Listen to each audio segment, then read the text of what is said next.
streaming means that people are watching this, right? Could be. Could be, yeah. Well, that's Yeah. We were going to get an update on this sometime.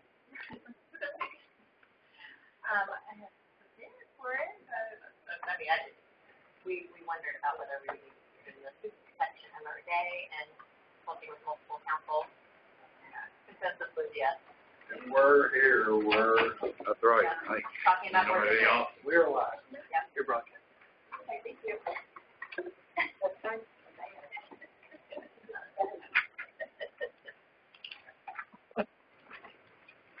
Okay, let's get started. Certainly appreciate everybody's willingness to come in very early for this.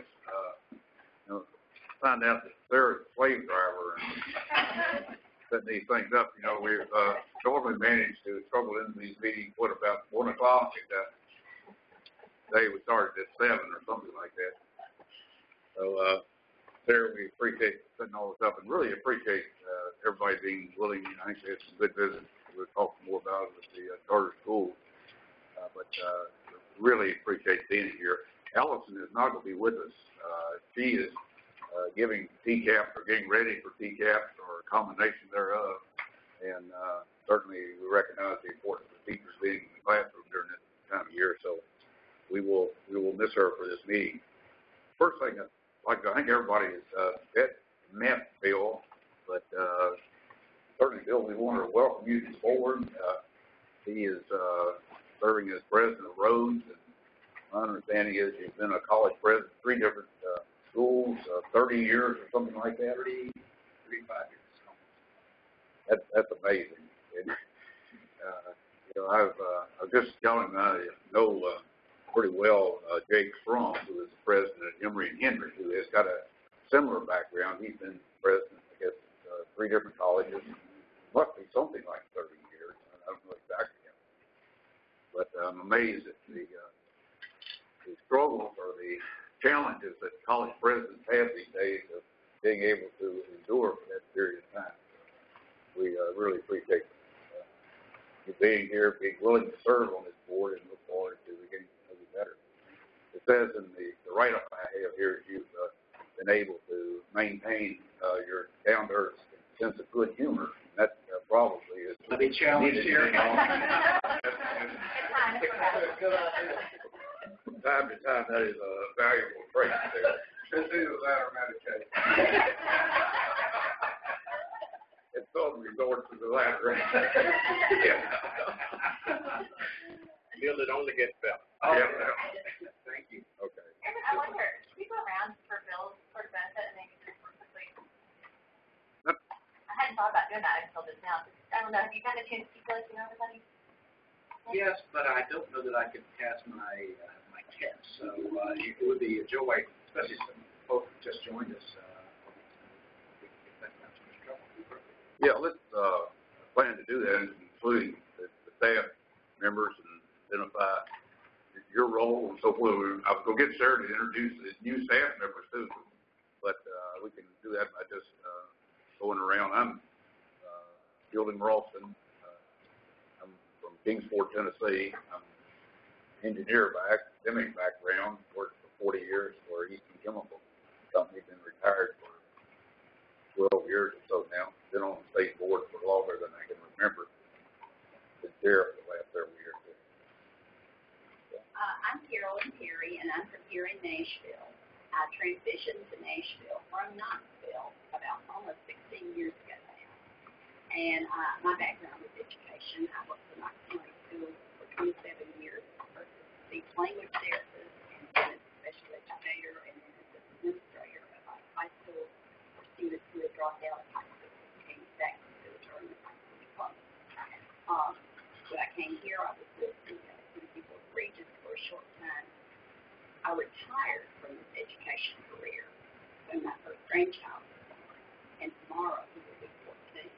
That's it. And within weeks, I had a call from this board. And so that's where I picked up after my previous paid employment. So native of Bolivar, Tennessee, graduate of Bolivar Elementary School and Bolivar Central High School, which I take great credit for my formation. Tennessee Public Schools has also been privileged and honored. I am Wendy Tucker, and now I am not the newest member of the board. Thank you. Thank you. I'm still the loudest member of the board, but I'm not the newest.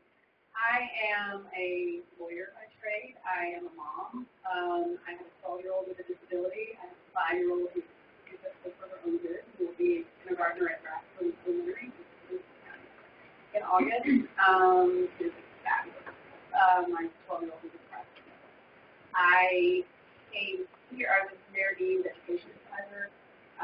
Came here after I resigned from that role, and currently in the next month going to be launching an education nonprofit as the mayor. I'm Mike Edwards. I'm from Knoxville for the last 13 years. I've been president of the Knoxville Chamber. Prior to that, I was a retail fellow. Actually had the opportunity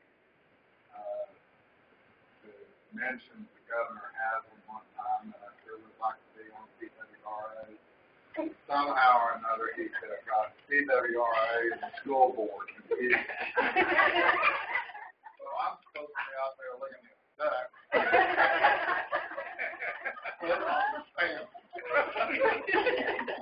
It all worked out, doesn't it? No, he just knew you were a duck. I'm Lonnie Roberts. Retired CEO of a health insurance company in the healthcare business for 40 years. Enjoyed the last couple of years being retired. Most days I enjoy this sport. It's been a pleasure to serve with you. You're coming in with a good group of folks. Welcome. I'm Nathan James. I was in the place in January. Director of Legislative Affairs for the Board of Education. Hi, I'm Laura Enslad, and as of next Wednesday, I'll be the Director of Policy and Research for the State Board of Education. I'm formerly a middle school teacher. I'm a Memphis native. I taught middle school in St. Louis, and then have been working at the Department of Education on our Race to the Top grants, and then on teacher compensation for the last couple of years. So you're not getting paid. This is how dedicated my team is. They start 2 weeks in advance. No, I was going to introduce Laura, but we are so excited to have her joining us. The staff has gone through an interview process where we had a number of really qualified, excellent candidates come forward. We interviewed 3 of them, and Laura was our top selection, and I think it's really going to add a lot of value to our ability to give you the knowledge and sort of guidance that you need around some of the academic elements of this work, which is the foundation for all of our decisions. Like you said, she's got a background in teaching, but also in implementation of state-level policy, and is just a great team player and somebody who I really valued and looked to a lot in my previous job at the department, and I think it's going to be a great addition to our team at the state board. So we're excited that she's officially joining next week and willing to be here today. I'm Sarah, you all know that, but I don't know if I mentioned that, Dr. Trout and I made the connection. I'm from Louisville originally as a product of the Kentucky public school system. Like Tennessee, similar woes and successes, probably bright spots, but was fortunate enough to teach in the Tennessee public school system and the Kentucky public school system before getting into the policy work that I've done for the last how many years. But started with the Race to the Top grant in the governor's office and the department, and you all were foolish enough to allow me to come to this board and lead this work. But it's already, the 2 months that Nathan and I have been on the job, it's such an honor to get to serve in this role. And I tell so many people these days that one of the biggest draws for me in terms of even applying for this position was the tremendous board members that we've met who are so dedicated to this work. I mean, by the sheer fact that you were willing to come over a night early and get up and, go to these schools at 7 a.m., and that's just so telling to me of the character and the integrity and the commitment of this board. And Dr. Trout, I can assure you, you're joining a just tremendous team here. So really grateful to get to be part of it. Hi, I'm Tess Sobal. I am the coordinator for our school policy for the state board. My most previous position took the before coming on in July was I worked for Metro Schools managing the conversion at Cameron Middle School under Lee Public Schools. So that's why I was getting hugs and so great to see you at Brick Church because I worked with a number of those folks over there. I'm Angie Sanders. I'm the General Counsel for the State Board. I previously worked for a private law firm in Nashville doing education work.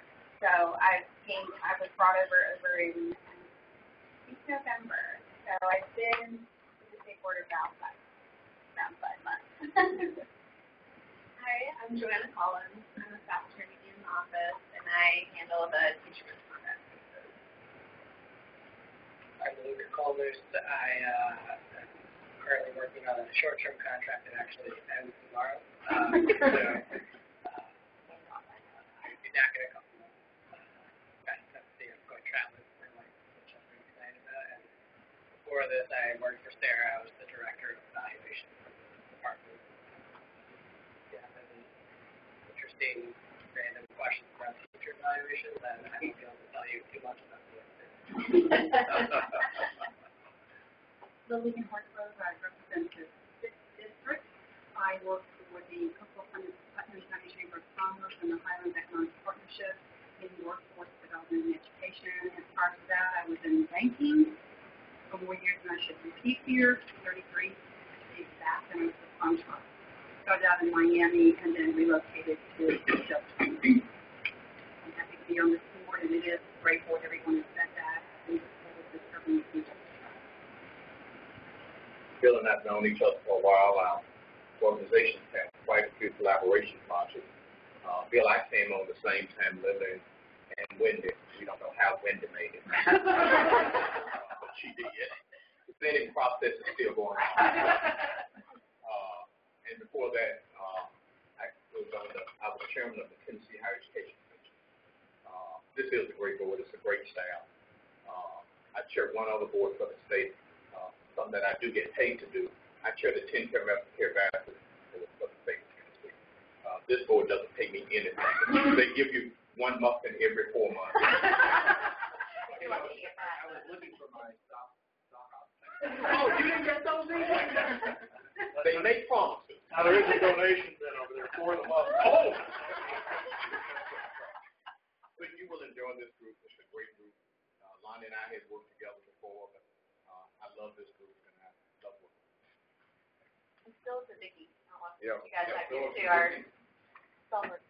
I'm Phyllis Childress. I'm Sarah's executive assistant and been working for the state longer than I'm going to admit to. And I'm Vicki Barger. I administrative assistant at the board, and I've been here a long time.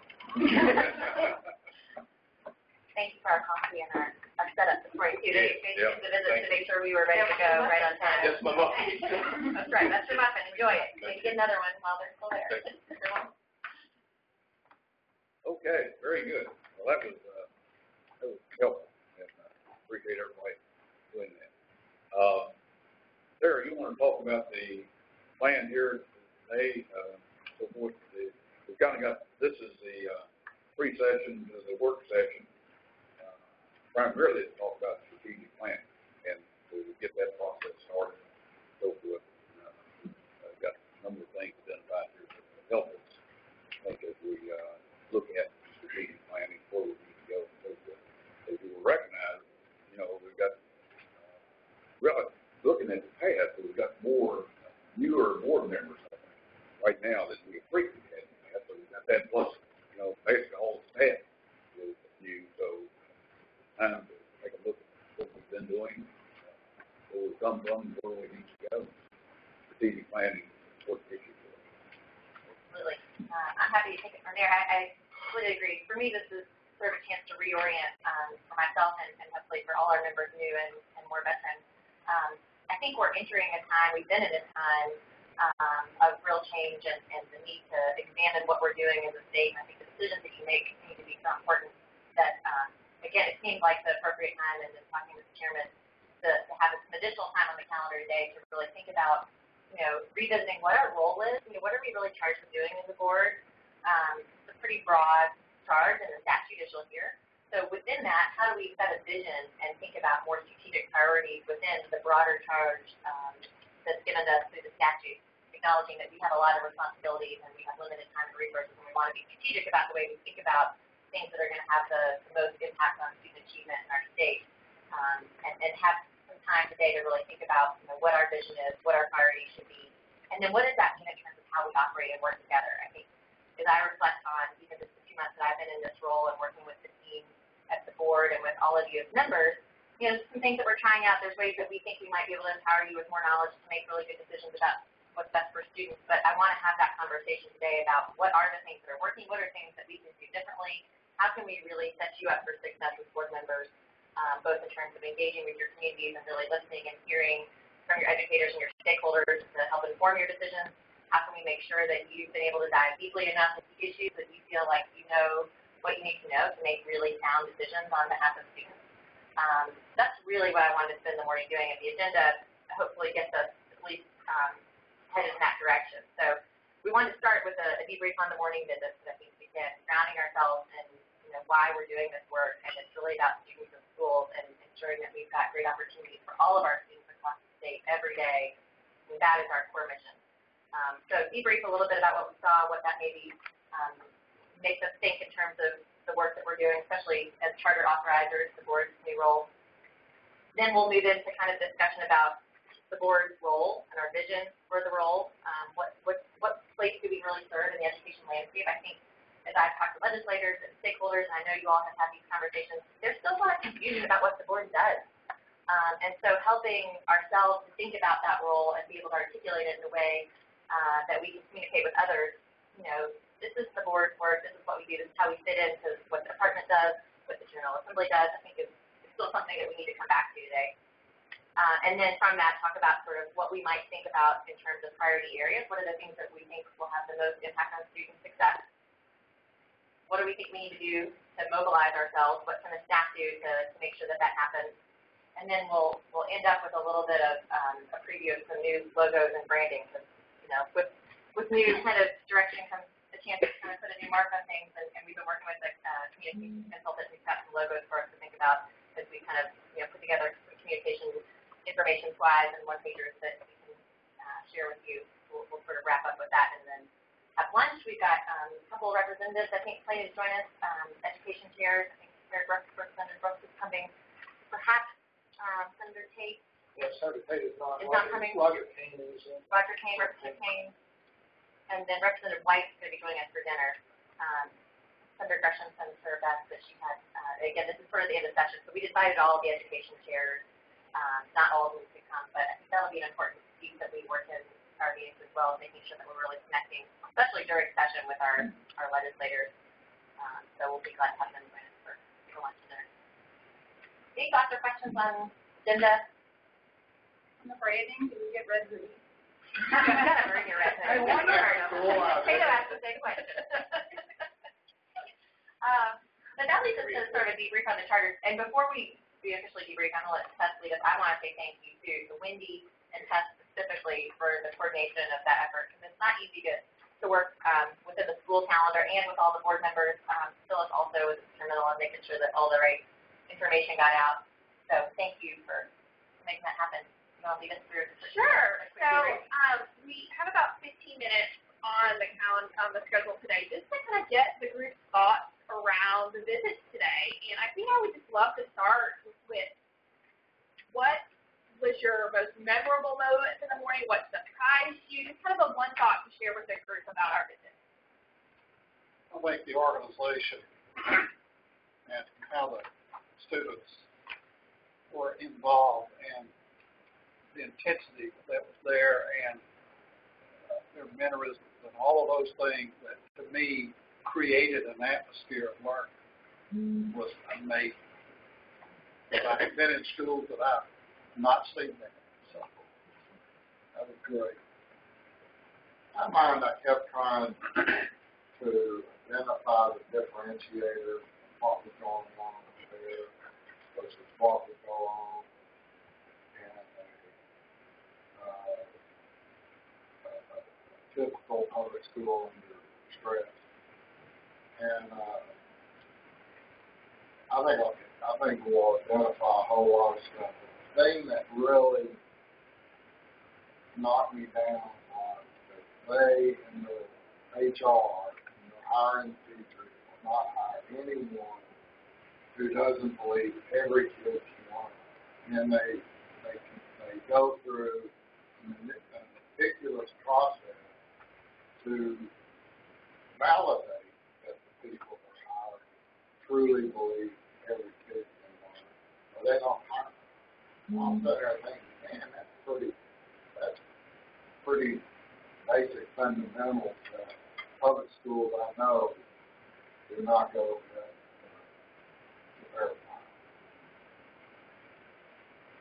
Well, we're visiting in Memphis where we have a number of charters, and then I've had the privilege around the country to occasionally go and visit a theater school, Veritas Academy in Phoenix, Lusher and Raleigh. You see surprisingly homogeneity, same kind of core values, same kind of passion, and that seems to be emblematic. It certainly is a better charters. Quite impressive. For me, the last time I visited charters in Nashville had been with Rich Hagan with our attorney. So for me, and there were only two. I know, but there were only two charters at that point. One was the Smithson Academy and then the Kip Academy. And Kip the one today reminded me of Kip very much in the way that the schools are organized and the expectation for children.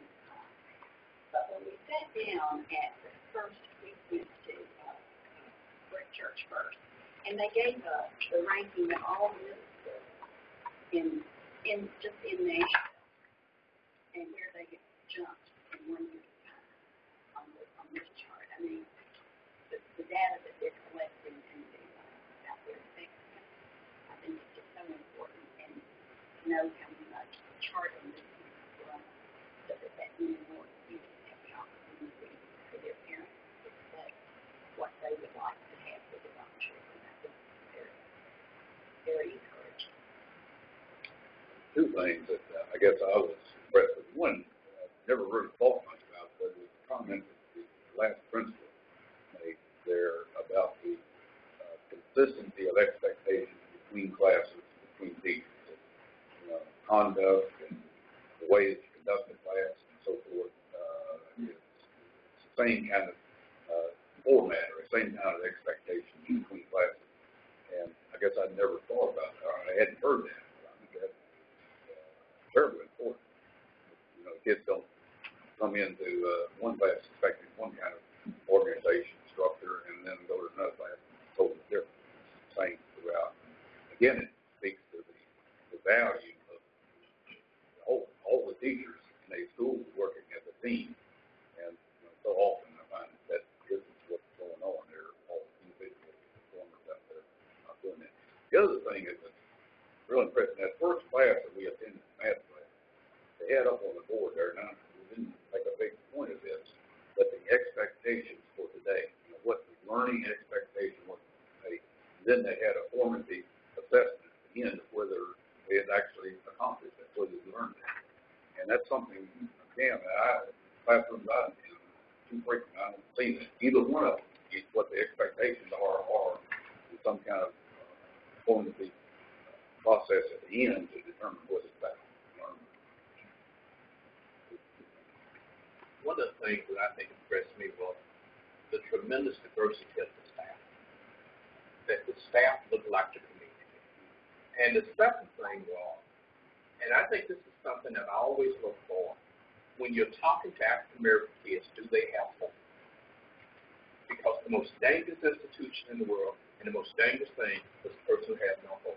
And when I was talking to those kids and listening, they all had hope that they were going to have a better life through education. And that just struck home with me because having grown up in the inner city, I've seen those who had hope and I've seen those who had no hope. And I watched those kids and they had hope. And you could tell someone had been able to instill in them that you can do better. And you're right, that they could learn. And that just kept jumping out to me. And the third thing, the Judge Stevens, I knew this Reverend Dickens, and that he was legendary. And I always love to talk to somebody who won't give you the pitch, but who can tell you exactly what's happening. And he told me, he said, we had rigorous debate when I became a director here of what would be best for students. Because going back to Bill can tell you a problem we have in Memphis right now, and that is we see charters as interlopers at a great deal. He went to that whole issue, said, the reason I got on this board as a director, I wanted to see could we make a difference. And I thought about that stuck with me because it's an issue we have in Memphis and we don't have to deal with. It would be difficult for me to say any one thing really stood out because everything was so impressive about both of the schools. The organization, the efficiency in which they operate the district schools, the fact that they start earlier in the day and they have a longer day and they know that they have to do that in order to improve the results, the achievement. To watch and observe in the classroom and that first teacher is at the National Academy of Computer Science, and we walked into one of the classrooms, and the interaction between the teacher and the students, and they ask the question and they answer, and how they're respected. You all witnessed this. They had to turn around and make sure that they were talking to their classmates and not just to their teacher. And so that level of engagement is very, very high and very impressive to witness. But then I was also struck by what Marie at Brick Church said to us, and she was talking about her transition from her former school to this school and how it was so difficult and how challenging it was for her. And she was focusing on how dramatically different, and you could only imagine because you couldn't completely articulate it and you don't understand that. But how she's improved and how she's changed in her outlook and what she can expect from school. And then it was, we had this conversation centered around the magic. It's not magical. Anybody can do it. Any school can do this. But the magic, to me, comes from their determination, their expectations for themselves and for their students and for their teachers. We will succeed. There's no ifs, ands, or buts about it. We can do it, and everyone is plugged into that. No one's left out of that equation. And I know that there are schools in the district that cannot are operating that way, but it's not. We know that it's not in the city across the board, and so therefore we need charter schools. But it is magical when you watch it and observe it actually happen. So I think the magic is in that mindset and determination. And they talk about that mindset. So are there questions that have spurred in your mind based on these visits? How did those two schools we visited this morning compare to the rest of the schools and national? Yeah, charter schools or all schools? Charter schools. If you want, I'm happy to. You mean achievement, or are they typical? Are they typical? So I would say they are we have several different types of charters in Nashville. They are typical, I would say, of the majority of the charters here. The thing that is typical uniformly, I'll say now every charter, because the two that it wasn't typical in are closed, is the high expectations, the college focus. Even we have elementary charters here. National Classical is a phenomenal elementary charter school, and those kids are the class of sometimes far away. I don't know, 2027 or something like that. But all of that is typical. We have very high performance. Achievement-wise, we have the two high-performing charters in the state, our two Republic schools, which are the sister schools to NACS. And I fully expect NACS will join them when their first scores come out.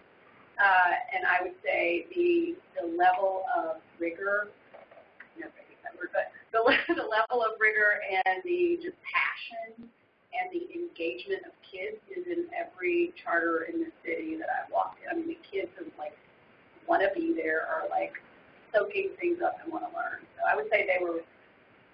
A conversion looks different than a startup. You guys probably figured that out. It's a little messier on the front end, so it's good to see the third year of that because I think they're figuring it out a little bit more. And that's part of the debate that we're going to be hearing as a board, the conversion versus startup authorizer issues. But but I think you got a good perspective. If you walk in any other charter in the city, you will recognize a lot of the things you brought. And I think a lot of to Wendy's point, the high performance that you're seeing around Nashville schools is really partly attributed to the fact that Nashville public schools have been willing to close schools that are not meeting their expectations. And really saying that if you're not meeting this bar, we will take steps to close you, as painful as it is to do that, because those are real kids, those are real parents. I mean, they feel so connected to. Sure, and if you talk to the coordinator of charter schools in Nashville, she will say that is the most painful experience that they've gone through, and they've done that 4 times. So I think that you see a really high level of charter schools here in Nashville, because I think they have a rigorous approval process that they're trying to implement. They've worked closely with NAFTA on that, as well as they're willing to hold those quote unquote poor performing schools accountable and saying that's the autonomy bargain. You get autonomy as a charter school, but we're also going to hold you to these expectations. And if you're not there, then we're gonna have to close you. So,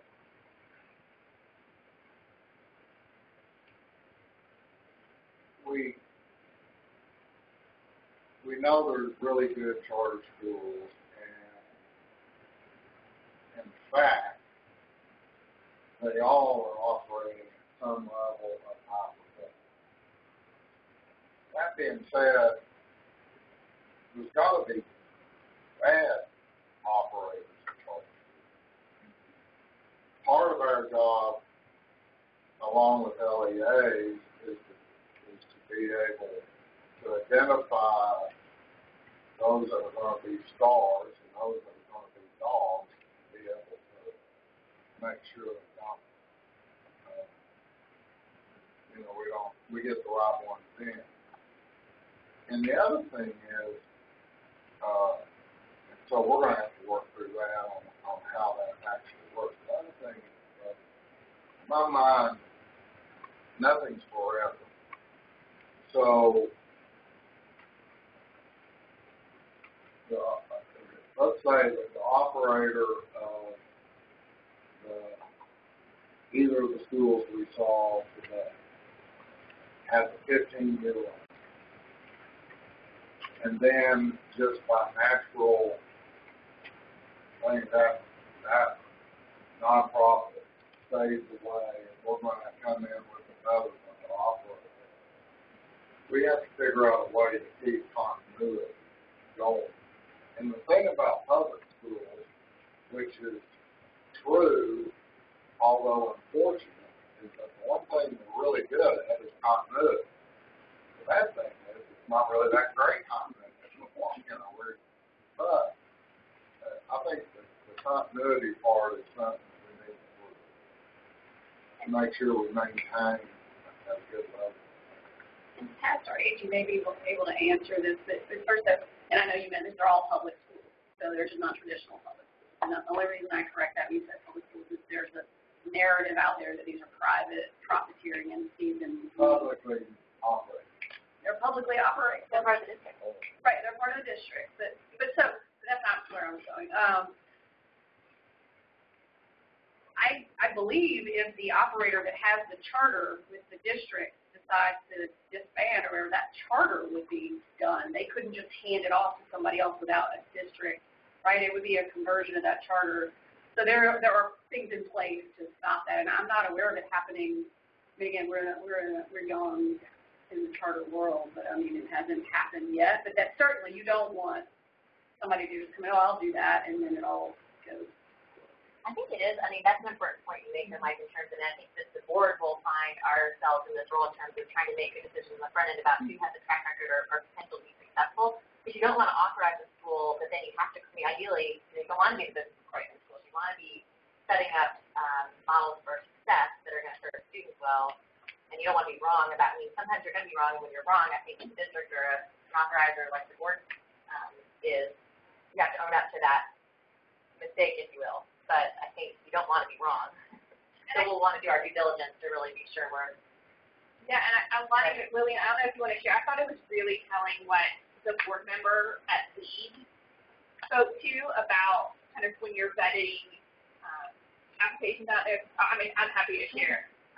But his point was that his service on the lead board is not a traditional, I'm a board of director for a nonprofit, and I show up, once every 3 months, and I just kind of come for a meeting. He said, we work very hard, and we're instrumental in the operations of these schools. And he said, so it's really important for you all to assess, to your point, what are the characteristics of the members of the board? Are they really engaged in this process? Is this something they're willing to take on? Because it really is so much hard work, and that commitment needs to be at not only the teacher level, but also at the board level as well. So I thought that was a really interesting point that he shared. Anything else? One other thing that really sounded great to me was the schedule that they were working with that lead in terms of the extended day. Where they were talking about 7:30 or 4:30, something gets Monday through Thursday, and then having Friday off so the teachers could have the team building or the professional development, whatever it is, they can get together.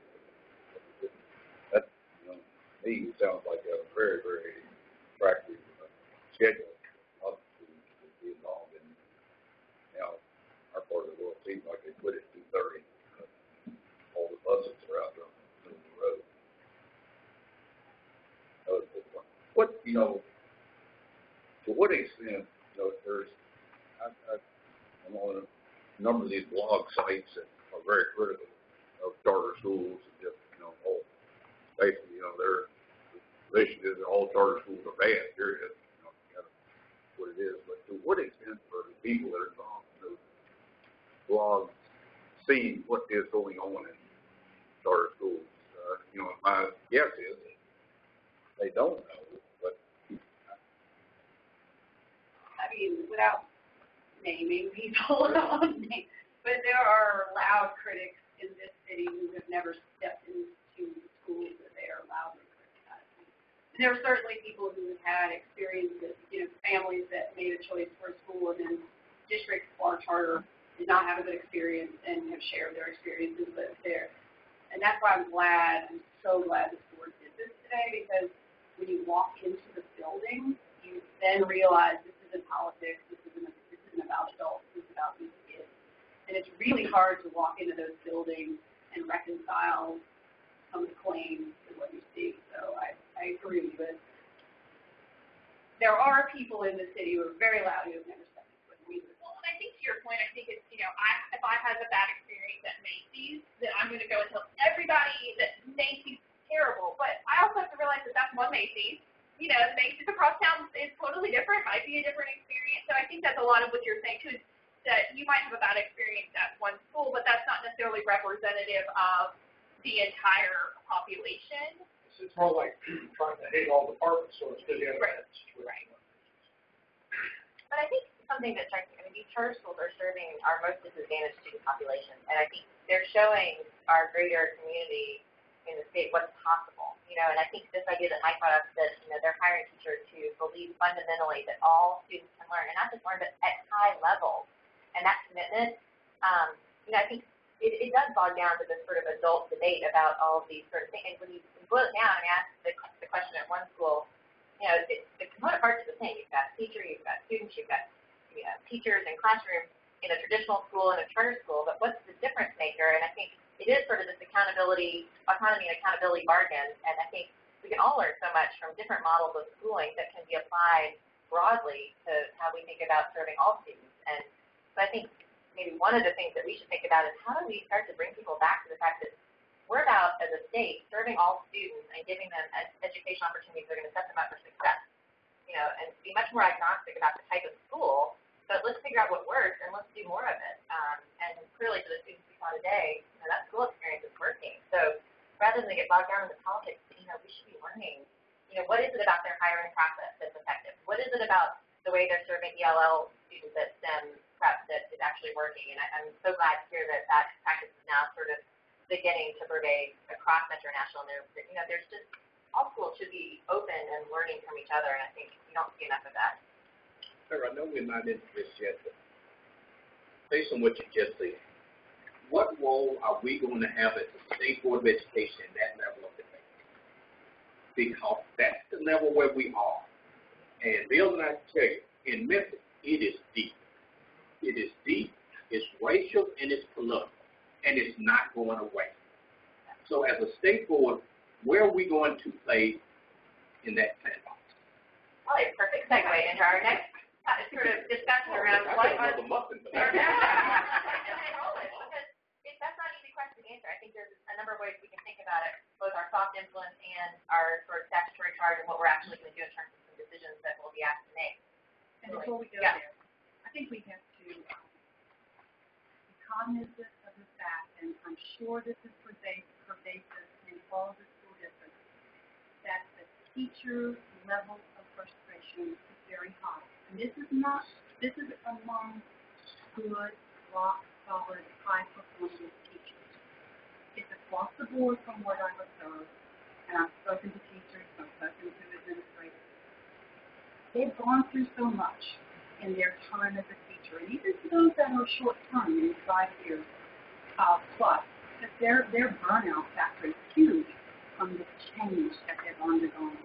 And they just don't know when it will stop, and that doesn't mean it should ever stop them from doing what's right and doing what's best. And the vast majority that are passionate and love what they do will continue to do the right thing. But there is this sentiment out there that I've heard, and I've heard from teachers. We just don't know if we can handle any more of this change. And change is one thing that remains the same. It's always constant.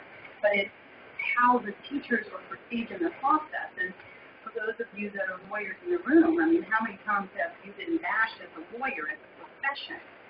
Lawyers are the scum of the earth. That's not true. You're not showing up on that. We better have both on that crowd. Teachers have been criticized, and they, there are people who think they're for riot, and they do get a bad reputation. And so I think we have to have that conversation, and it is, to me, an elephant that's in the room, and it shouldn't be ignored. And we do need to talk about it, because how do you get that kind of change in a public school that doesn't have a charter, that could face having a charter school? Because they fear that. They do. For whatever reason they do, we know there's many reasons why they should. But to make the kind of change that you witnessed and experienced in a charter school, there has to be some other things that happen, cultural shifts that allow teachers in a traditional public school to come to understand it can happen right there. And it starts with leadership, and it goes all the way through down to I agree. And that theme of leadership, I mean, that, when we get to our items this afternoon, there are a couple items that speak to school leadership, and we play a real role around the systems that set up sort of our expectations for district and school leaders, and I do think that's a huge piece. Because teachers, I mean, Laura and I, at least, we're in the classroom, and, you can only do so much as a teacher if your leadership is not behind you and setting those expectations that we talked about in terms of consistency from room to room. And so this does bring us to a natural sort of, I think, segue into our role as a board. So before we read the statute, and Dr. Trout, we did this with you most recently, but I think for all of us it's important to sort of hear some of that. Before we read it, let's just sort of talk a little bit about how, as many of you have been on the board for a while, how would you articulate right now what you see the board's role as being in terms of K-12 education? How do we think about our role right now? And then we'll kind of continue that conversation and look at the statutory charge and then sort of refocus ourselves. But thoughts on sort of how you currently would articulate the board's role?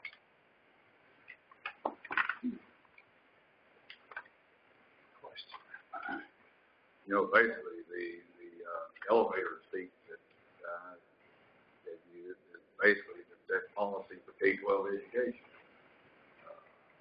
And,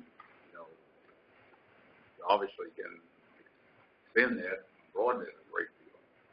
But I guess where it is basically look at the legislation that's out there and take that and what is good practice, turn that into policy, and then work with the department to get that implemented. That's a real simplified version of that.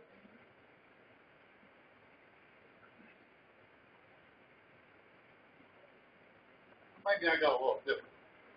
I mean, I agree with everything you said, but I also see our role almost needing to expand to the point to help legislators understand when they're trying to develop legislation of what the impact of that legislation is going to be. And for us to put it into place to establish the cost of that.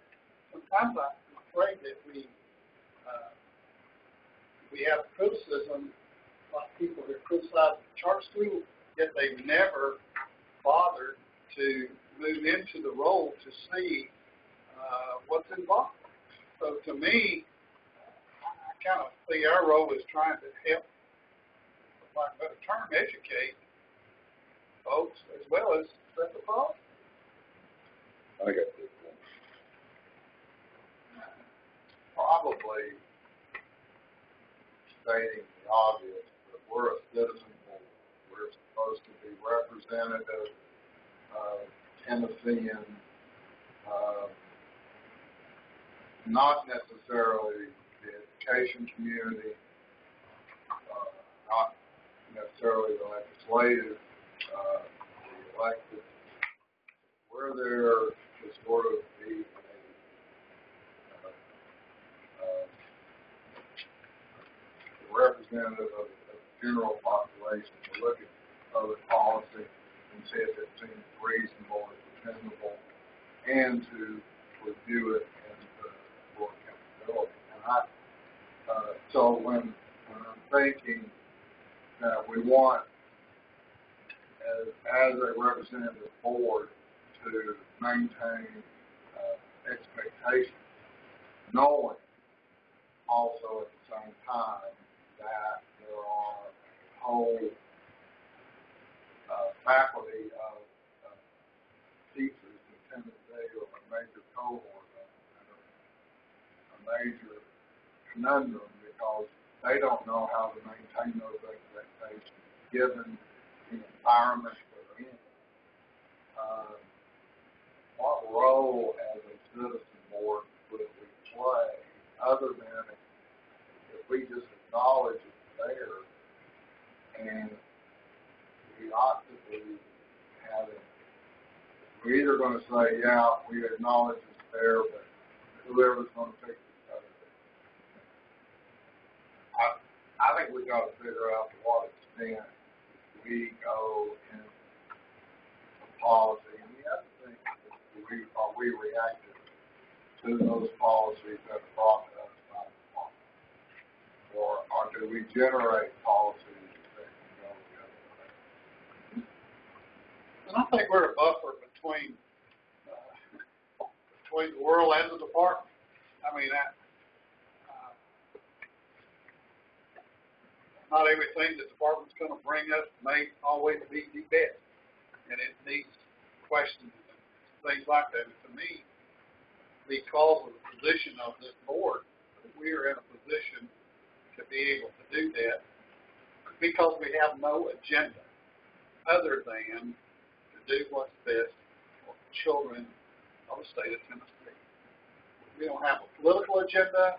We don't have any of those agendas. But to me, the independence of this board, to me, is critical. And probably, I've had this conversation with a few politicians that, quite frankly, we're beneficial to it. Quite frankly, if you allow us to. That's huge, man. But getting into that a little more, I'm interested specifically in your perspective. One of the things, we've had a lot of these conversations since we started and individual conversations on the telephone. Just to hear each individual member sort of explain, what it is you see your job as, in your experience with this. Well, in my experience has been very similar to what Steve described. It was more or less that they pretty much accepted that the legislature was going to do their legislative thing every year, and whatever they passed, they had to do with our role.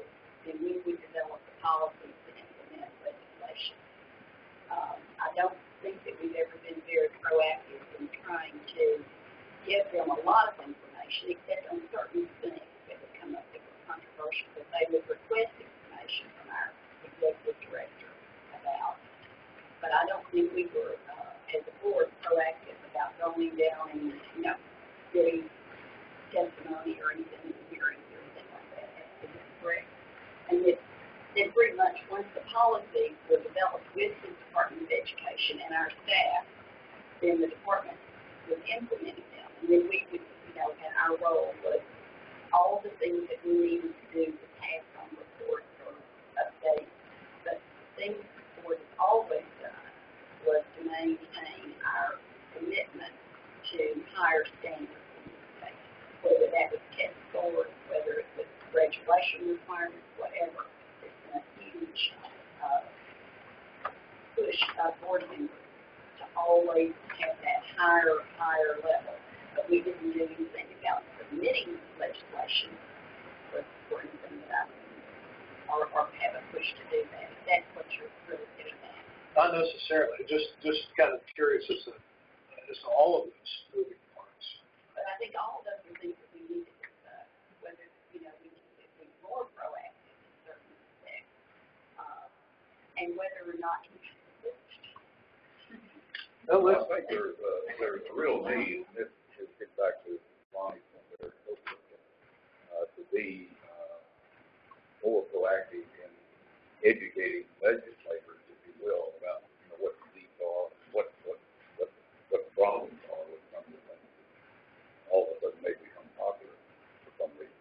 So I think there's a need for that. But I think at the same time that we have been, now it's been mostly through the staff, have been very proactive in looking at higher expectations, lobbying for higher expectations, the need for them, and so forth. And I guess I really believe that we had a big role to play in the American Diploma Project, getting that going, all those things that have evolved into higher expectations for the state. So I think there's been some of that, but I think there is a need to really do a more active job in working with legislators, what needs are, what best practices. Nathan, why don't you read this excerpt of the charge to ground us a little bit in what the law says, and then I want to show a couple slides that I think start to represent, at least I'm starting to think about our role, because I think it is a unique sort of bridge role that we play between the General Assembly and what's happening in our classrooms. How we think about that role, I think, is in some ways open to interpretation and worth discussion in terms of where we're proactive, where we spend our energy. That'll be for the next part of the conversation. Given the fact that we do have a pretty broad charge, how are we thinking strategically about where we would be of most value in terms of continuing, as the chairman said, to advance student outcomes in our state? Yeah, one thing also that strikes me listening to this is having had conversations that you and I have had also with each of the newest members and getting familiar a little bit through the confirmation process, is to see where what did you think you were being pointed to, as opposed to what you think it's turning into. And ideally, we'll have an orientation for folks like Dr. Trout that's a little bit more comprehensive and coherent and that helps people come on board with a real clear sense of what the charge is and how they can add value and really contribute. Because this board makes some of the most important decisions at the state level around education. That's the rules of the game anyway. So go ahead and read us a little bit of Sure. Okay, just a little bit on the composition. Obviously, we're composed of 9 appointed members. One public high school student we don't have at the moment, an ex officio member who's executive director of Tennessee Higher Education Commission. And there's a section in there saying all appointed members should be appointed by the governor, subject to confirmation by the Senate and House of Representatives, but appointments shall be effective until adversely acted upon by the Senate and House of Representatives, which is different than, for instance, the new textbook commission. If they're not confirmed, they can't act in different capacity. It also says none of you can be officials or employees of federal, state, or local governments. And here's a little section that we've added a little piece to this year. Hopefully it comes out of finance. I think it's going to be able to come out. As it stands right now, the board is required to meet quarterly, and 4 of those meetings must be here in Nashville. We're hopefully going to fix that. And here's the operative section where we're talking about making sure we're video streamed at all times. Part of our commitment to transparency comes in this section of law as well. Meetings of the board shall be made available for viewing by the public over the internet by streaming video accessible on the board website. And archived videos of the board's meeting shall also be available to the public. For administrative purposes, the board should be housed in the Department of Education, but they shall not allow the Commissioner of Education any administrative or supervisory authority over the board or its staff. So in the next section, 49.1302, we get into the powers and some of the real charges of the State Board of Education. One of the things I'd ask you to think about as we go through is that an inherent authority of any board that's created to create policy is the responsibility to go back, look at it, and sort of audit that policy to see if it's working or not. That's where we're getting the oversight that you two are speaking of specifically.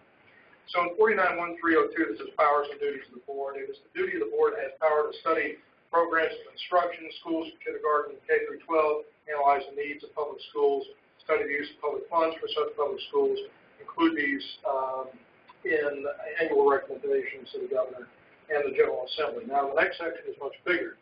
This is the section of setting policy.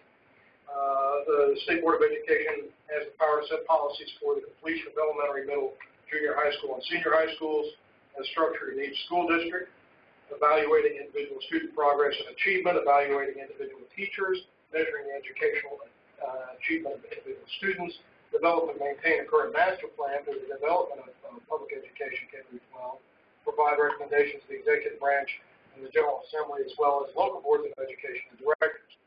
Develop and adopt policies, formulas, and guidelines for the fair and equitable distribution and use of public funds among public schools and for the funding of all requirements for state laws, rules, regulations, and all other required expenses, and to regulate expenditures of the state appropriation for public education, kindergarten through 12. Policies and formulas and guidelines may be changed as necessary, but not more than once per appropriation period, and shall not be considered rules subject to promulgation of the AUAP. The board shall establish a BEP review committee, which this entire section is enough to it's enough for a great discussion in and of itself. But this is for the Tennessee Basic Education Program.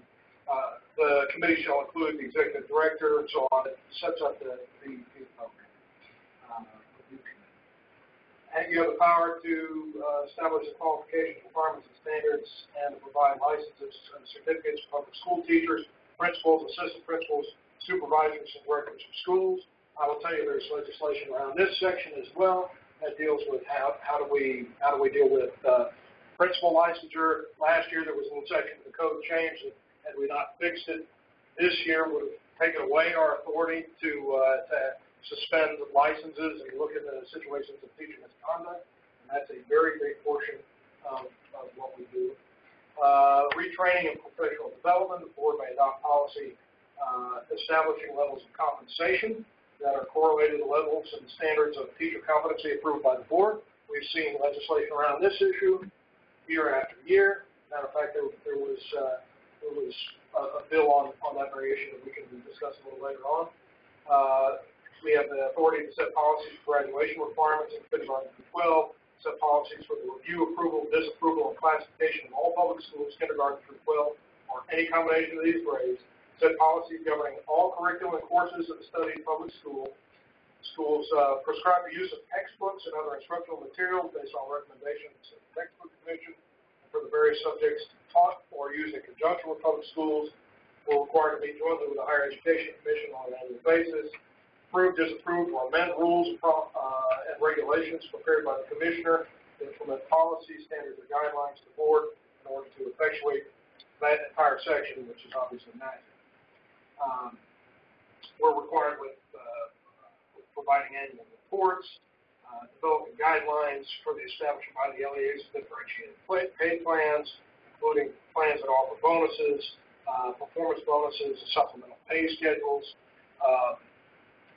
It goes on and on, but needless to say, members, the authority of the board is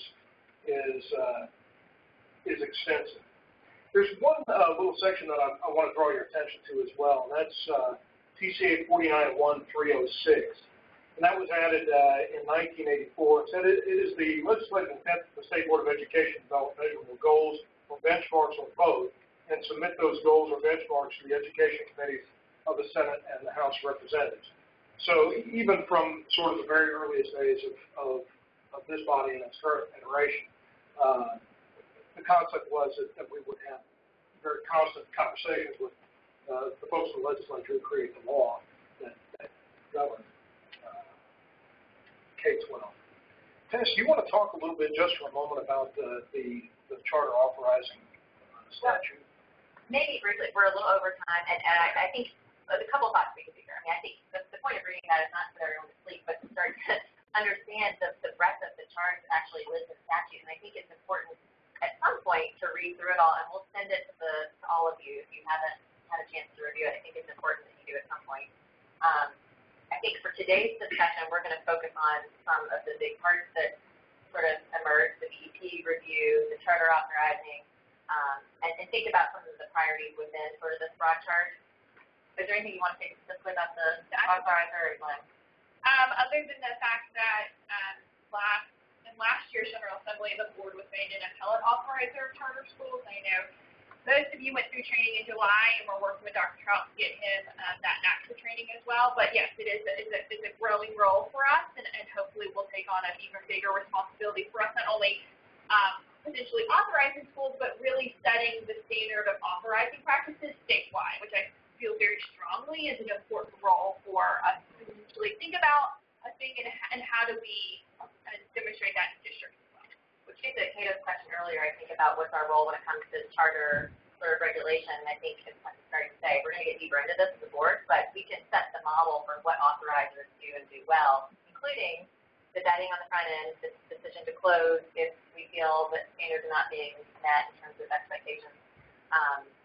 But I think our role has continued to grow over the years, and that's one indication is the charter authorizer role that was just included a couple years ago. And this will be our second season of reviewing appeals with the ability to actually authorize directly if we decide that we disagree with the district's decision to deny the charter applicant. I think it's good to get this out to everybody. It's kind of a refresher. And going through that, is there anything found that we aren't doing that's in there? Well, it sounds like after a fashion we're doing. I think we're batting about 50. And I'm literally just getting them out. Yep. I mean, there's obviously a lot there. Our general counsel, I'm sure. Yeah, there's a lot of other sections besides just this general board charge that gives duties to the state board that it's all over Title 49. So it's kind of sprinkled throughout the code, and part of what I tried to do when I first came on was really dig in and try to figure out where all these little hidden missions that the legislature has given us and try to figure out whether or not we're submitting reports that we're required to be submitting. So we're definitely trying to make sure that we're staying on top of that charge and working towards what we feel. And better documenting it so that it's transparent and clear for all of us. I mean, I know coming into this role, there's a lot that I'm still learning, and part of that is going through the chart and trying to determine, are we doing what we've been asked to do?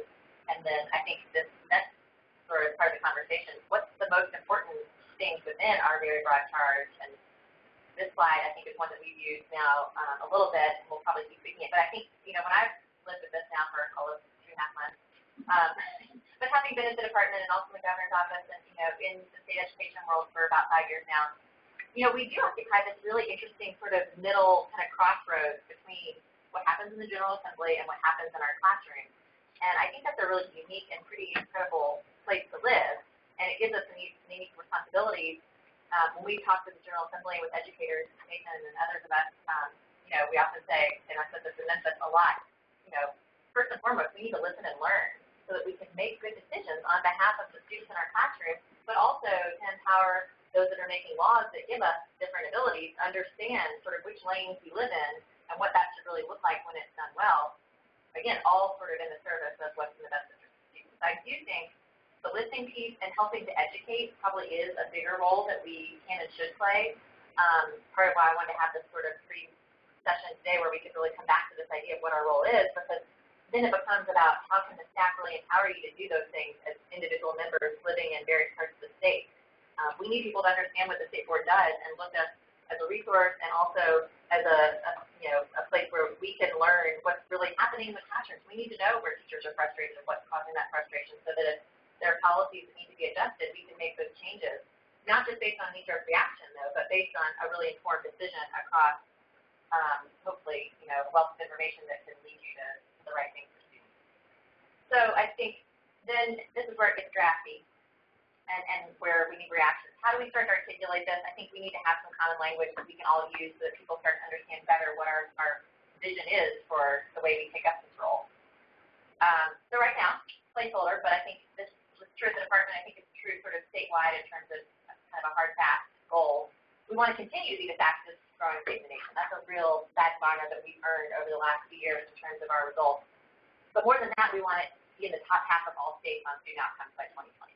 We're talking about fastest improvement in terms of How we measure that, we can talk about too. And you'll hear from Dr. McQueen this afternoon where she goes through the department's latest strategic plan, and there's certainly going to be some continuity. And I think our overall goal in terms of getting to the top half of states, I think that's one of those things where it's good and probably appropriate to share that with the department. There's other things about our strategic priorities that I think should be different because of the unique role that we play. But thoughts on that? Does that seem like sort of an overarching in terms of student achievement goals? Student ambitious, not ambitious enough? Would you change it? Any just general thoughts on that vision statement? I would maybe change growing to just clarify that you mean improving or, what growing means. That's improving. Because somebody could read that and say, oh, they want to have the most students coming in, like growing population-wise. I don't think anybody on this board would do that. Yeah. I want to make sure it's clear. I think that's a great suggestion.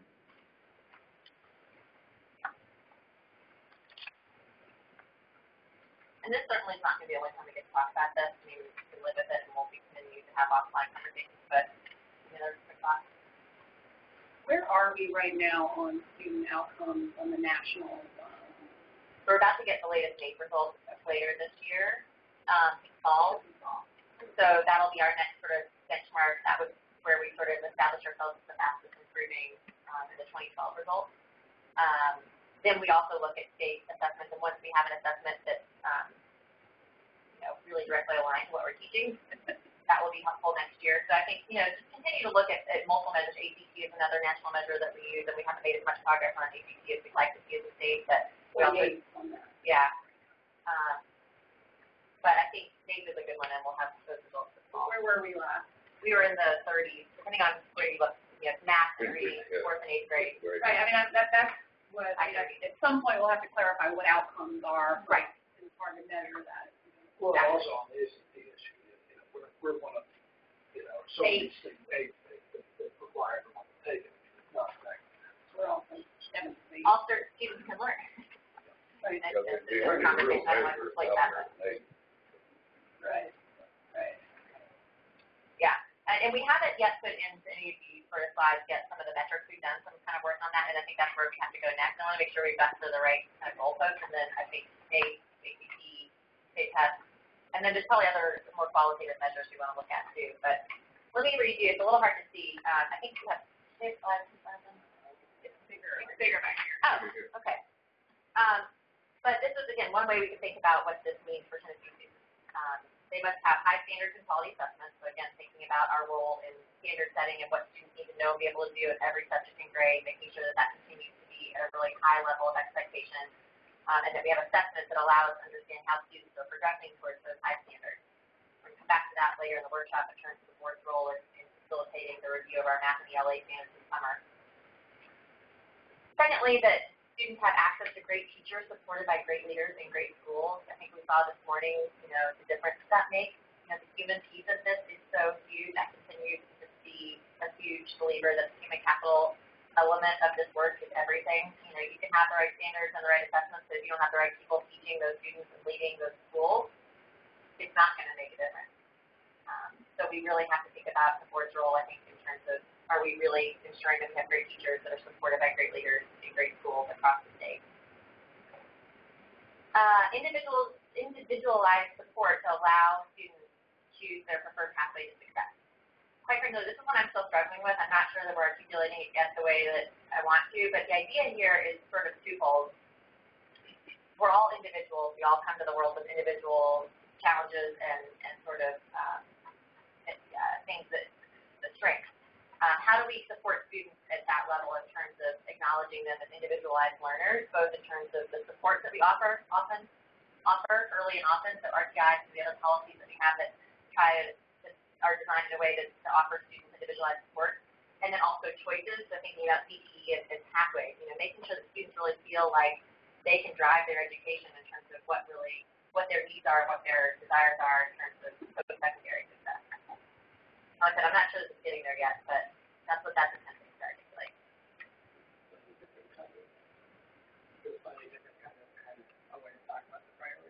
Oh yeah, and this is probably a better one to be looking at. So the 5, and we've talked about this individually now on our calls, but has anybody had time to think a little bit further? Do these still feel like the right sort of 5 areas to be focused on? The last one that I hadn't gotten to yet, these are sort of different ways of, like Luke was just saying, of 5 things I was just starting to go through. But the last one is a little bit different than the other 4 in that it speaks to the way we do this work and sort of the role in terms of providing transparency, equity, and oversight.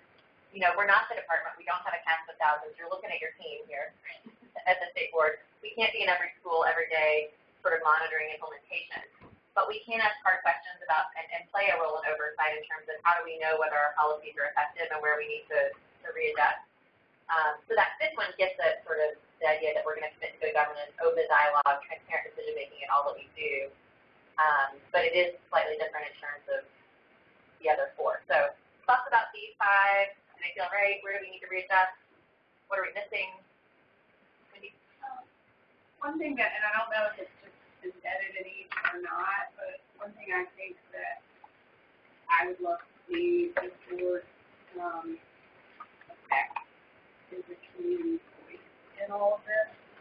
I don't know if that falls under each of those, or but I mean, first people have to know who we are and what we are. But I mean, I feel like people in my district should be able to know, like, that they can have a voice in this by coming to me or coming to our meetings. If there would be in our meetings public comment. I mean, I don't know, but it seems like we are in this sort of world here, and then all the families are out here, and the way to connect those. I mean, You feel sequestered. I do feel sequestered.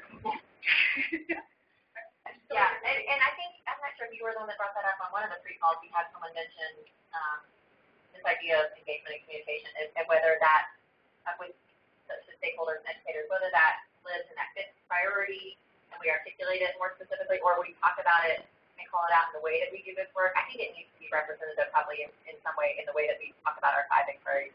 I think one of the biggest things we do is to listen, learn, and sort of engage so that we're making good decisions and not living in frustration. You're wanting to capture the representative nature. Right, and to give a voice to, I mean, it's not just us talking about them, right? But a dialogue. Ability for our constituents, who I see as kids. I mean, not the kids up here, but but it's a way for them to have a voice and what that looks like. Do you think it's something that would work into the 5th one if we sort of configure the way we talk about it, or is that a different one? I mean, yeah, that's what I don't know. I think some is that, these are very broad, obviously, right now, and so, like, something we can think about as we hone in on kind of these specific things, like specific activities, we can get more detailed and even start to measure things like that. So, for example, how many public comments are we bringing to, like, a meeting or something like that, or how many local stakeholder meetings are we having with people? Right. Honing in on these type of details is part of the game of today. So, I haven't seen the end of the movie, so I'm asking who shot John until I'll be waiting. But when I look at this now, but I see that we'll work to ensure that all students have access to great teaching. We can work toward it and not get it, right? That high school quality regardless of where you are. So let's say that you're in a real rural county. We're saying that everybody has the exact same or equivalent value of diploma.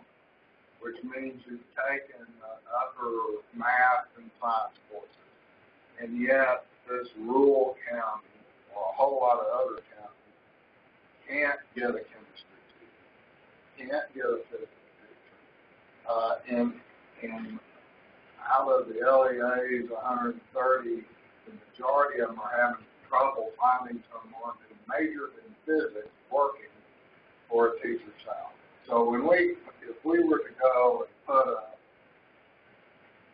these priorities and say, all right, what are the obstacles for us right now of meeting those priorities, and then put up below that, what are the solutions to removing those obstacles, and then circling again, what are the obstacles to removing the obstacles, we would start to get a working plan that we can actually say, if we are truly serious about getting a diploma in kids' hands, it really gets back to reading in first grade and having a real live chemistry teacher sitting in the 11th grade, and a whole lot of other things. And then, lo and behold, where I also heard making budget recommendations, we probably have to cost that out. I mean, if we're really serious about doing that, it is probably should have been done a long time ago, but I don't know anyone who really ever put together a work plan.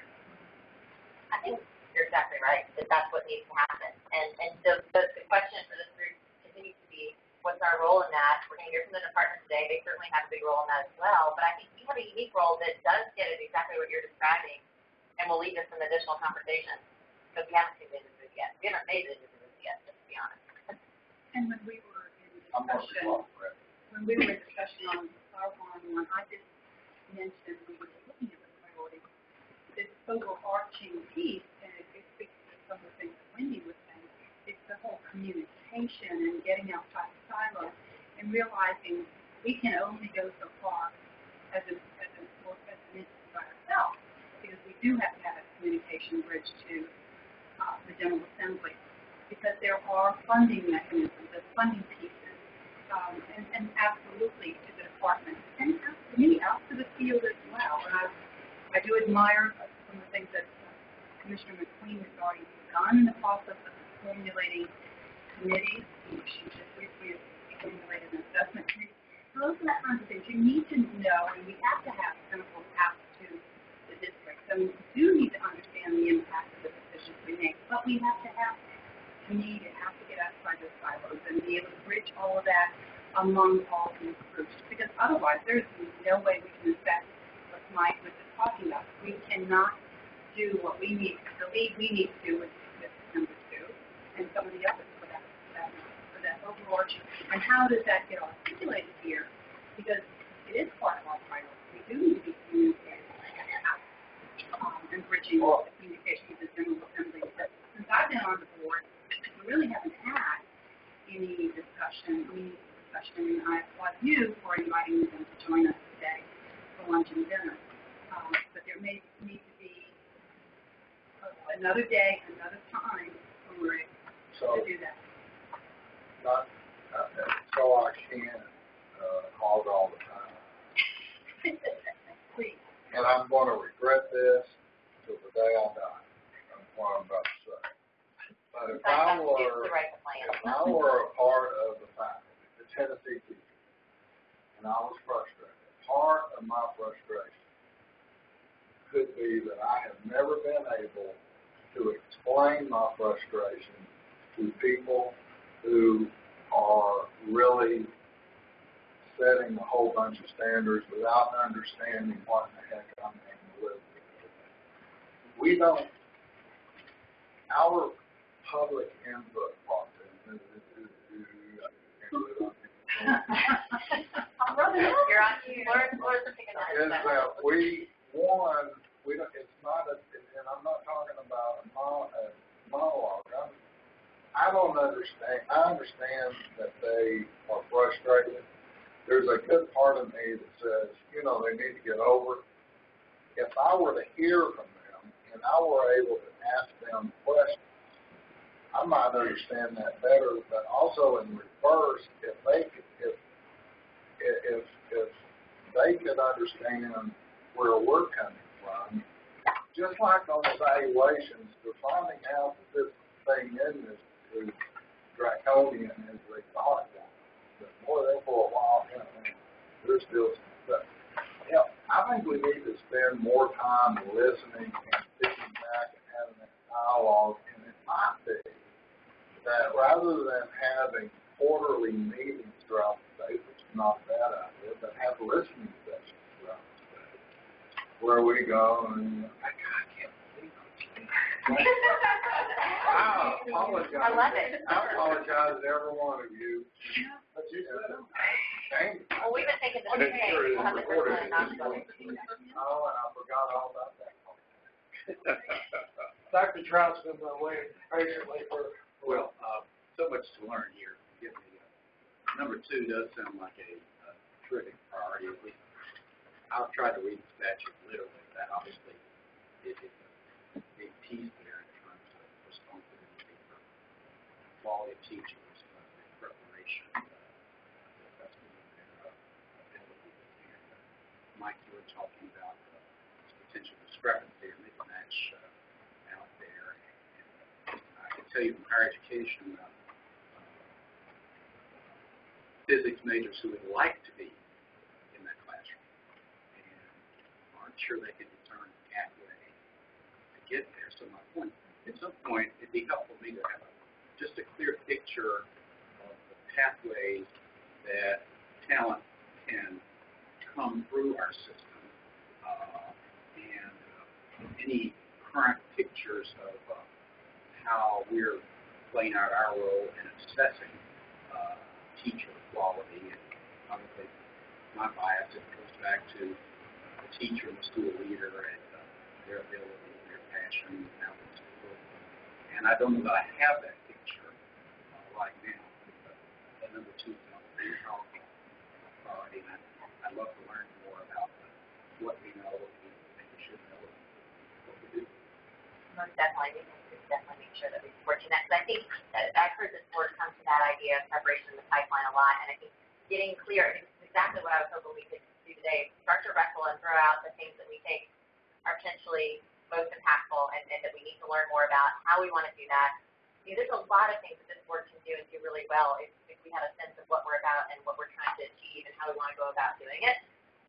I've got a tremendous team here at the state board staff that I think is ready and willing to support that. And I think getting a little more concrete maybe about what that starts to look like so that we can identify those issues that need more time and attention for us to really understand, because we think that they do have an impact on the quality of teacher in the classroom or the quality of education offered. Those 5 priority areas we can keep coming back to. If they don't seem wildly off, maybe what we'll do is start to segue into sort of how we go about, like what Mike was starting to say around learning more, listening, getting the information we need to dig into these issues. So Lisa, if you want to go maybe to the next slide, the sort of guiding questions. You know, how does the board engage in policymaking and providing oversight? I'm going to throw these out and then we can kind of hit any of them in any order. But how do we engage in policymaking and providing oversight? How does the staff provide information to the board in the most effective way possible about these issues that, like Dr. Trout was saying, you know, is one that he particularly cares about, and I think others would agree. How does the board and staff interact more with key stakeholders and communicate ideas? Getting to Mike's point, I mean, how do we make sure that, you know, and I want Kato to talk a little bit about the recent trip we made to Memphis, where we were able, with Kato, to talk to a lot of people in a pretty short amount of time. That was Dr. Trout as well on the back end of that. But those are the kind of visits that I would imagine wanting to make on a rotating, ongoing basis with all of you. We scheduled one with Allison. Alice, I think, was the issue. But you know, I think there's a lot of things that we could be doing throughout the year to make those connections and support you in those kind of stakeholder engagements. And then what does the board need and want to learn more about? So starting to get back to Dr. Trout's suggestion around the pipeline and teacher prep. So I throw these out there. We've got chart paper up. This is where it starts to get a little messy, but we're going to take lots of notes and then come back to you with sort of trying to capture some of the conversation today, because I think we've got a lot that we could be doing say better, but more effectively to support this work. So I'll stop there. Who wants to jump in? In terms of how we start to do this work, what are some of the things that think would be effective? We're listening to her and thinking about sort of the public forum that we provide and how we do that. Whether it's when we do those regional visits, making sure that we do school visits and have teacher roundtables, or, there's different ways we can think about that. Well, I really thought that the last meeting we had the teacher committee that was here.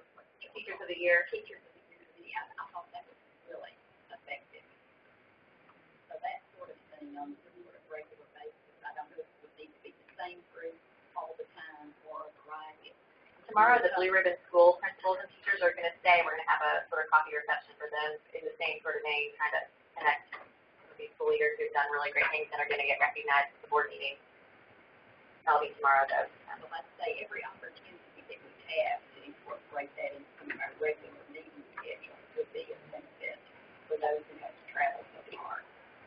That would be when we all I think this deal of being able to get past, to be able to meet the different parts of the state, will give us the ability to be able to come early to those and stay late to those meetings, to generate some of that communication between some of the leaders and even teachers in the area.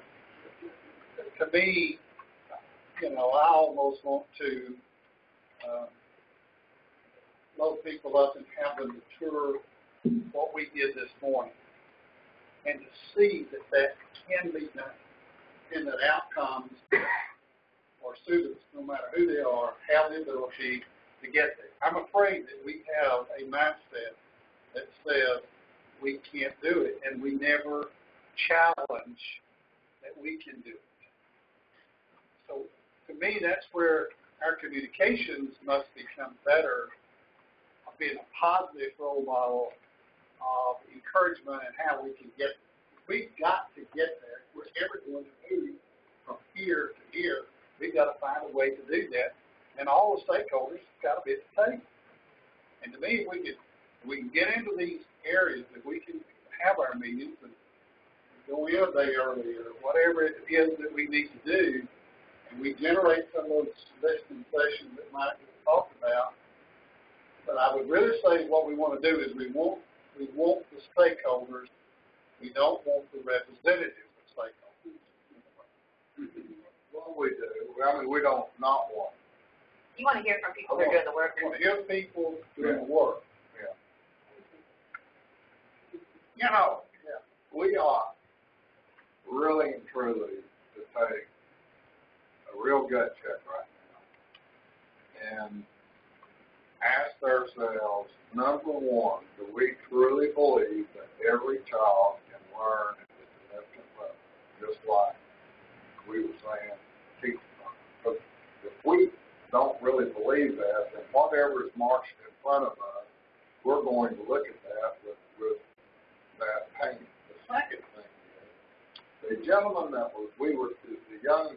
gentleman that we were talking to this morning, who tied us, I'm ready to hire. who certainly had hope.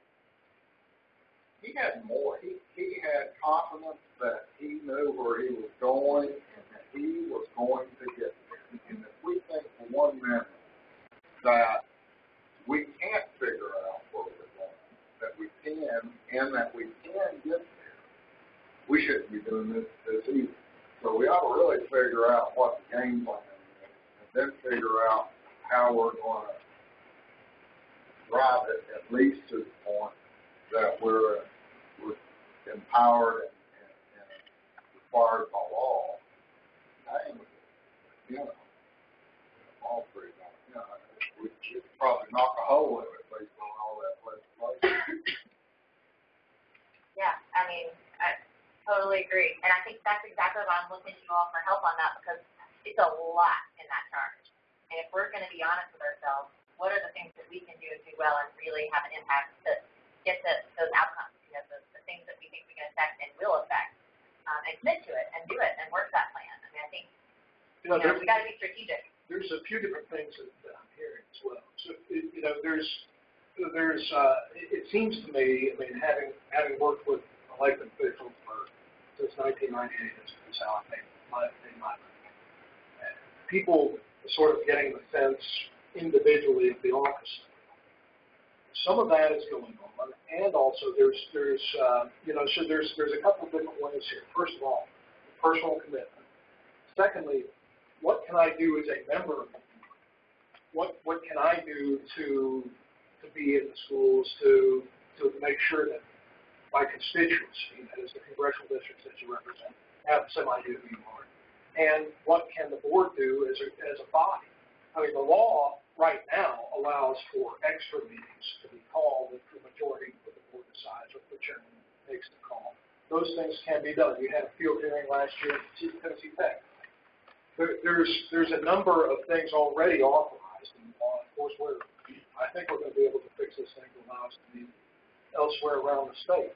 But as we're discussing, this is coming to my mind that some of the members are sort of struggling with, well, what can I do versus what do we do as a board, and what does the staff do? Am I hearing that correctly? Is that something that's going on? I think that is true to a large degree. And what I'm sitting here thinking about, because, you know, being relatively new to the board, there are certain things that I decided that I wanted to do, and I haven't gone as far as I want to go.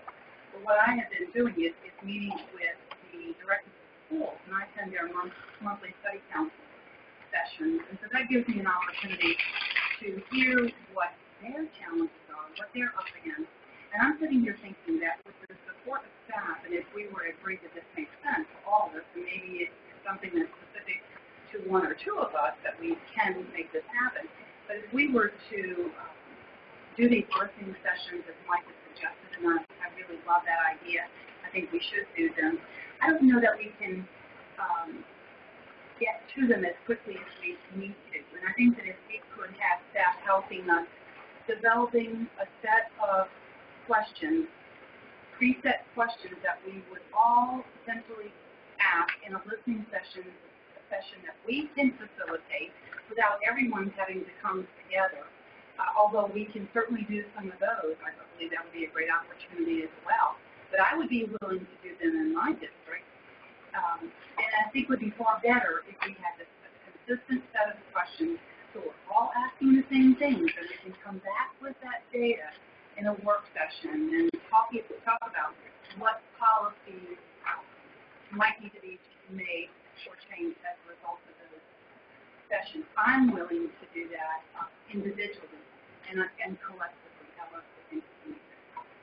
Yeah, I think that, you know, to get done what we need to get done in this area, I suspect that we're going to have to do some on an individual basis as opposed to full board. And, you know, one of the things that I found most effective for many years, I invited all of the directors of schools in our area, and about 20 of them, to meet with me for lunch one day, and we'd go through the current issues. And it was mostly a situation of me just listening to what they had to say. And I've done the same thing with selected groups of teachers. And one of the is, you know, I learned a tremendous amount in those sessions, but I think more of the value was just being there to listen. Listen to these superintendents and go through, and you would have these discussions, and they seemed to feel so much better after you had this. You know, there's a lot of things I, you know, could sympathize with them, so forth, and perhaps do something about it. But just listening made all the difference in the world. And I think even to a greater extent with teachers, I've never met with groups who just appreciated hearing somebody or somebody listening to them than teachers. You know, you just listen.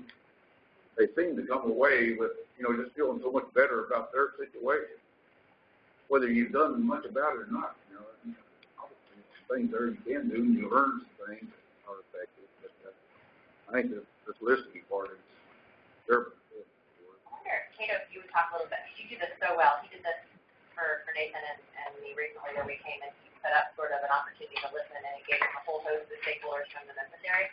And then when he's done, I might challenge us to think about, is this something we think is important? Maybe one of the things that we commit to and set a goal around.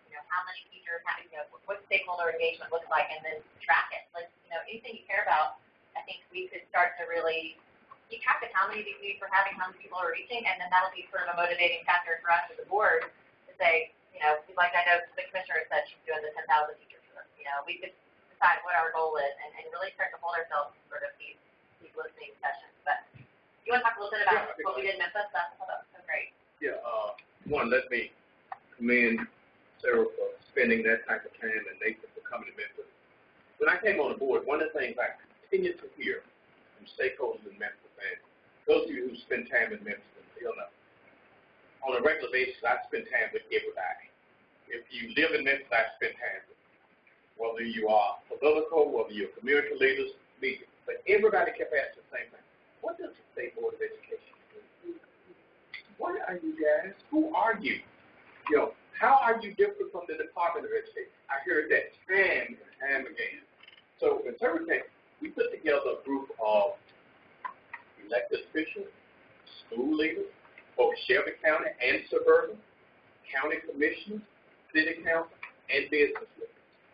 We had another meeting early on where we had the media came in and filmed it. And the reason that happened, because every month I have a one-on-one luncheon with the head of the 3 major TV stations and the commercial people, where we have one rule. They can't report what I say, and I can't tell what they say. So we can be very honest with each other. And they always end up talking about 2 things: education and life. It's always number one. And they kept saying, okay, where are we going with this? Because what are we doing? So when Sarah came down, spent a lot of time talking with that group, and they want to know, okay, they want to talk about the staff. They want to talk about all this.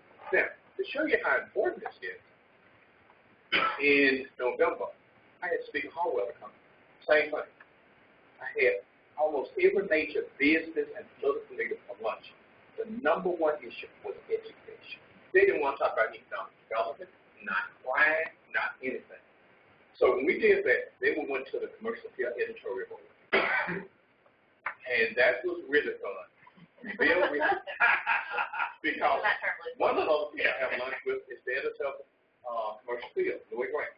Louis loves to talk about 3 things we talk about: education, you're in basketball, and crime. And it's education first. And Jane Roberts was there, your church member, and they really wanted to talk about these people, but it went long. And it was the editor that spent an hour and a half. But the great thing everybody told me later was so glad that the executive director came to me. That listening, being able to hear, that is invaluable. And I think we can do more of that. I think we can do a lot more of that, because one thing I can continue to pick up is that everyone has great questions. Now, somebody talked about elected officials. I've also talked to a number of state legislators since, London and I have been around a long time, so we know stuff there. And they have no idea who we are either, what we do. They have misconceptions about what we do. And the great thing that we have going for us, that I can look at any elected official and say, look, if you don't want me on here, you can solve that. But I'm going to tell you what I think. I'm going to tell you how I am, because guess what? This is not my livelihood. So we do have the ability to really put a lot of things on the table. And I thought that was an excellent meeting. And you're right. We can do a lot of it on our own, one-on-one, and that works quite well. Caleb, one thing I wanted to just say from spending that day with you is it's awfully easy when you're in one business or you're in one mindset to just look to that specific community. When we say we want to engage with teachers, well, we absolutely do. But what is also essential is that we make sure that we remember that we represent, that you all represent your entire congressional district, most of which perhaps don't have a college education, many of which are not teachers, but they all have kids, they've all got grandkids, they've all got nieces and nephews, and they all went to public school. And every one of those people is just as engaged. And when we spent that day, one of the things that was so important was that we very deliberately engaged people in this category, but also in all of these other categories. And when we don't do that, we kind of run the risk of hearing about that from our folks at the legislature. You all know that because you've lived in that world. How huge of a deal was it to be able to spread that out amongst ministers, amongst folks of all varieties? I may be changing the subject a little bit, but my some of the earth lawyer brain is kicking in. So, like, the questions on how the board engages and how the staff gives us information, I would love to see a process developed around two things that I think then lead into this. One, I would love a process for us, if we have policies we need to understand, that would then feed into these conversations in the community. I mean, it's hard for me to go talk about the BEP in my community in a meaningful way, and it's hard for anybody to talk, but that's just an example. Somebody could do that. But, exactly, but maybe that's not a good example, but if there was a process for me as a board member to say, I really need to understand the policy around, teacher license suspension, which we're going to talk about tomorrow about these things, and be able to have a process where then the staff could help me or the board as a whole. I mean, it's been great for me to be able to talk. You guys have been fantastic when I've had specific questions and answering it, but I think for board education, it might be good. And then the other thing, which I'm even more excited about, is on the policy making front.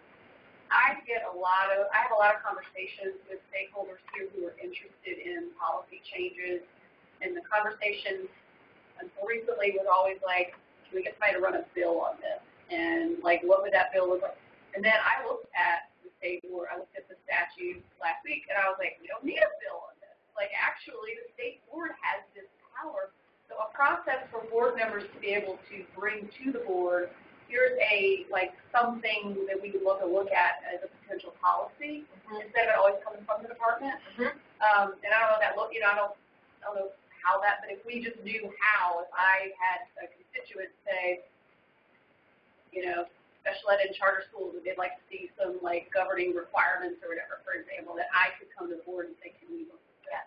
I think those are great. I mean, because what I heard is that we need sort of more systematized processes for developing an ongoing learning agenda for board sort of areas that you want to go more deeply and be sort of educated in, and then policy changes specifically. So I think you're right, and that's part of why it's so important to really build relationships with the General Assembly too, is that, they occupy one lane in terms of sort of the 1,000-foot laws that get passed.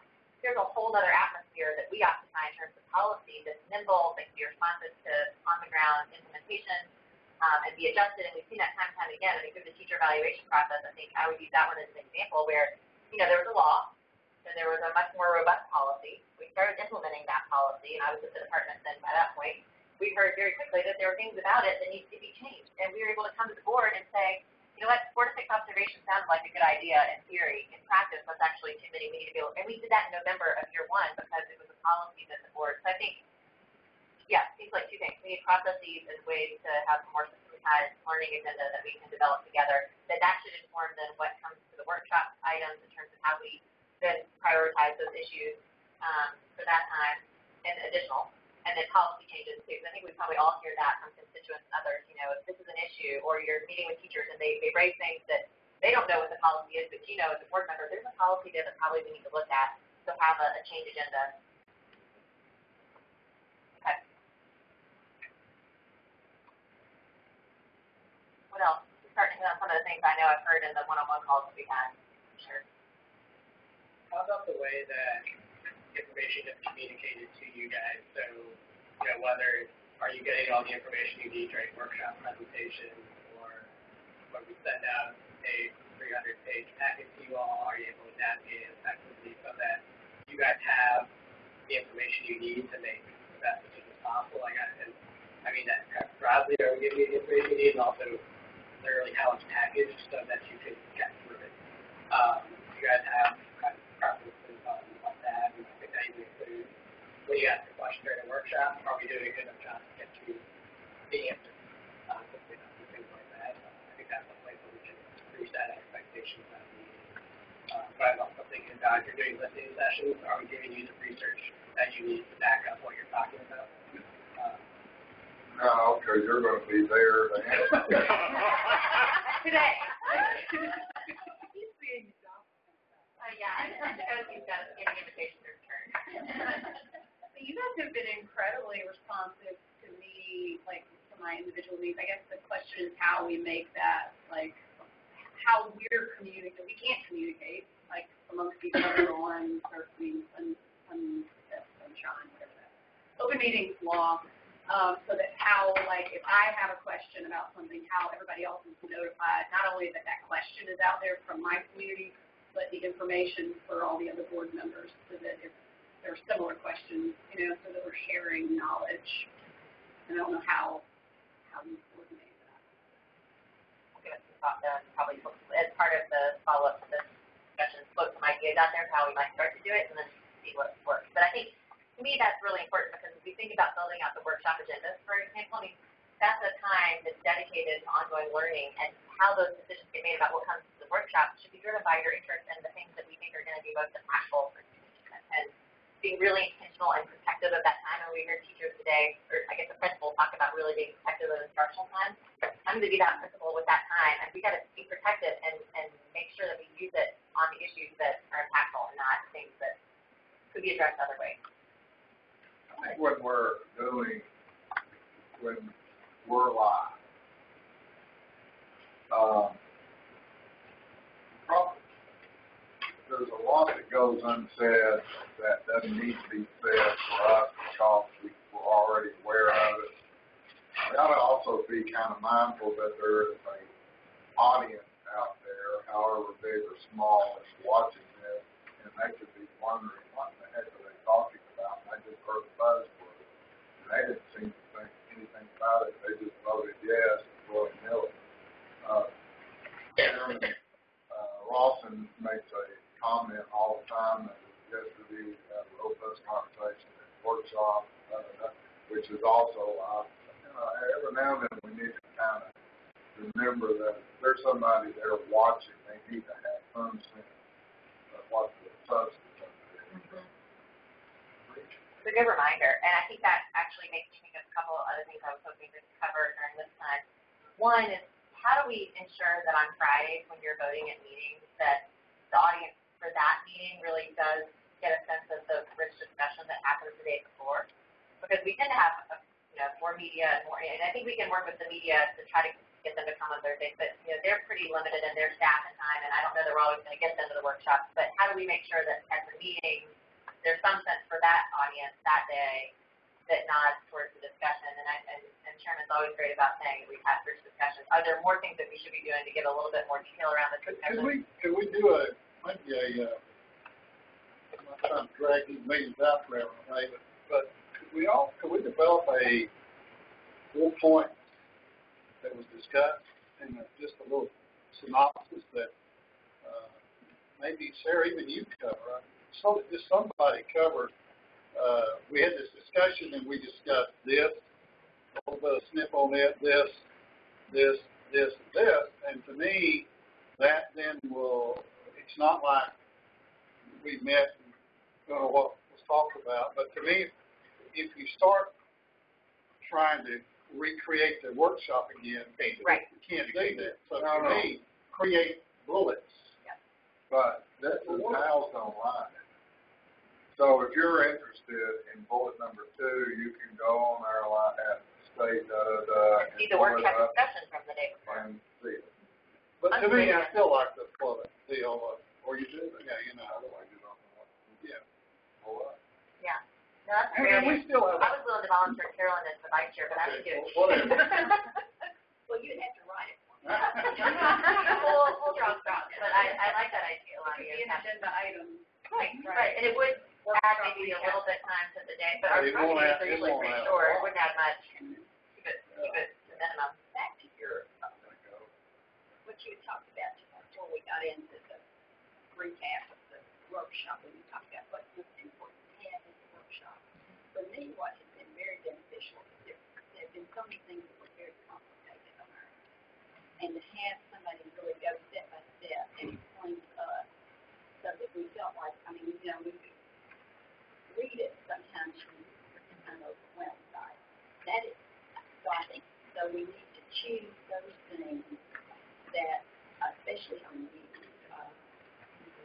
that are coming for first reading, that are complicated, and maybe eliminate some of those things that are just kind of let us know that somebody wants to come before the board and, I don't know, maybe be a little more selective in what's on that agenda and keep it to the things that are most important for us to feel like we have the information and understand it and then Okay, so. And I don't mean part of that listening thing. I think if it's something for Did you business, specific that requires question and dialogue versus that could be not updated? presentation. You know, about things we don't do contracts. We can't say who's going to get the contract or what. No, but sometimes we have people, and I don't think it's that. It'd be nice to have that information that needs to be part of our time and workshop. So Sarah, this is a question. When something is brought to us to be considered, it's presented to us by the department, and you are, as your predecessor, available to answer our questions. But what happens if we don't know the questions to ask? What happens to the dynamic if, as part of a preliminary of the presentation, you or staff were to say, all right, here's the deal. Here's what the issues are around it. Here is my understanding of why this is coming before us. And here are this is the kind of thing that this is what makes it too big comfort. Now we're educated enough to dig in deeper. The audience is educated enough now to be real about it. But at the same time, we're asking the questions that allow them to vet it. So, Your question, I think. Are you a dead woman walking if we did that? No, it's fine. I'm not high school English. Anything after that. What you're asking, we can do. I think your question though gets at something that I'm wrestling with. That I think is part of the conversation here. Is how do we make sure that you have the most sort of full, transparent, and unbiased set of information to make good decisions? And I think again, the state board needs to be a third leg to the stool, separate from the department, which means that there might be some issues where we have some different interpretations about what's going to be potentially challenging, why it's important, all of those things. How we get that information to you, I think you can probably think about it multiple ways. I think, I've sensed that having a pre-call one-on-one before the meeting is important to most of you now, because that gives us a chance to have a little bit more in-depth dialogue for us to, at the staff level, highlight some things for you that you might want to look at and spend more time with, because either they're complicated or potentially sensitive politically, or because they have challenges that we think we might be encountering as we get into it. How we present the items, I mean, the workshop and the board, I think we could probably think about whether there are some items that we duly present, or, I think I might need to give a little bit more thought to how we do that. But I think the other reason that it's important at the staff level to understand the board's priorities around issues. So, for instance, teacher prep, we'll use as the example for the moment. Often getting into the department, things would come to we would submit to the board right before they were coming out to you in the binders, without much of a chance for the board staff to really engage and understand how that item was drafted, the rationale, the implementation plan. If I know, as your executive director, what issues are that we care the most about, then we will start to renorm the way we engage with the department around those issues so that I'm at the drafting table. And part of it is maybe me being a little bit of a control, I am the oldest child in my family. But, the things that we care about, the things I was working on with the department, I want to make sure we're involved in the creation stage of those items that this board cares about, and not just the passive recipient. So I think we can, and the department's open to this. I've still got great colleagues and friends there that want to work with us differently. We just have to set sort of the expectations and the norm at the staff level so that we can give you that in a different way. I think, a couple of things here that are very important. One is, I think, the presentations you sent out this time that are going to be given in the workshop is very helpful. I think we ought to continue that. That's a big help on kind of giving us a chance to understand, to develop some of the questions before you actually set your for the presentation. I think it's very desirable. The other thing, and I think we need to do as much as can to provide executive summaries of some of the things. You know, when I get a police policy, 30-page something, you know, I just get lost in the darn thing. And I think somehow that we need to, you know, do more to provide an executive summary of what this thing really does. And in a lot of cases, all these words are in there. Educators are the worst at producing too many words as far as I'm concerned. And, you know, it's just hard to get at what the content is for me, and I think that's very important. The other thing is this last thing, Sarah, I think that is terribly critical that we have the staff involved in the development process of some of these things that are coming. And I think in the past, it's kind of depended on the administration that's there, in particular people that are in the department at the time, but we really haven't had access to that to the extent that we really need to have. And I think that's a big important piece. Yeah. How much can we shop for ourselves? I'm increasingly living in the Amazon world and leaving Best Buy behind. And thinking about doing our work responsibly with the knowledge we need. Can I go to a State Department site and get lots of things? Where can I shop for myself as opposed to burdening you or my colleague? But a shift we've had to make at our college. How do we become less labor intensive in our staffing? But here's where you go get it. And I don't have no idea. I have lots of questions, but how much I'm really burdening staff or taking up precious time here. How much can I go shop for myself? Your site, does the department have a site with lots of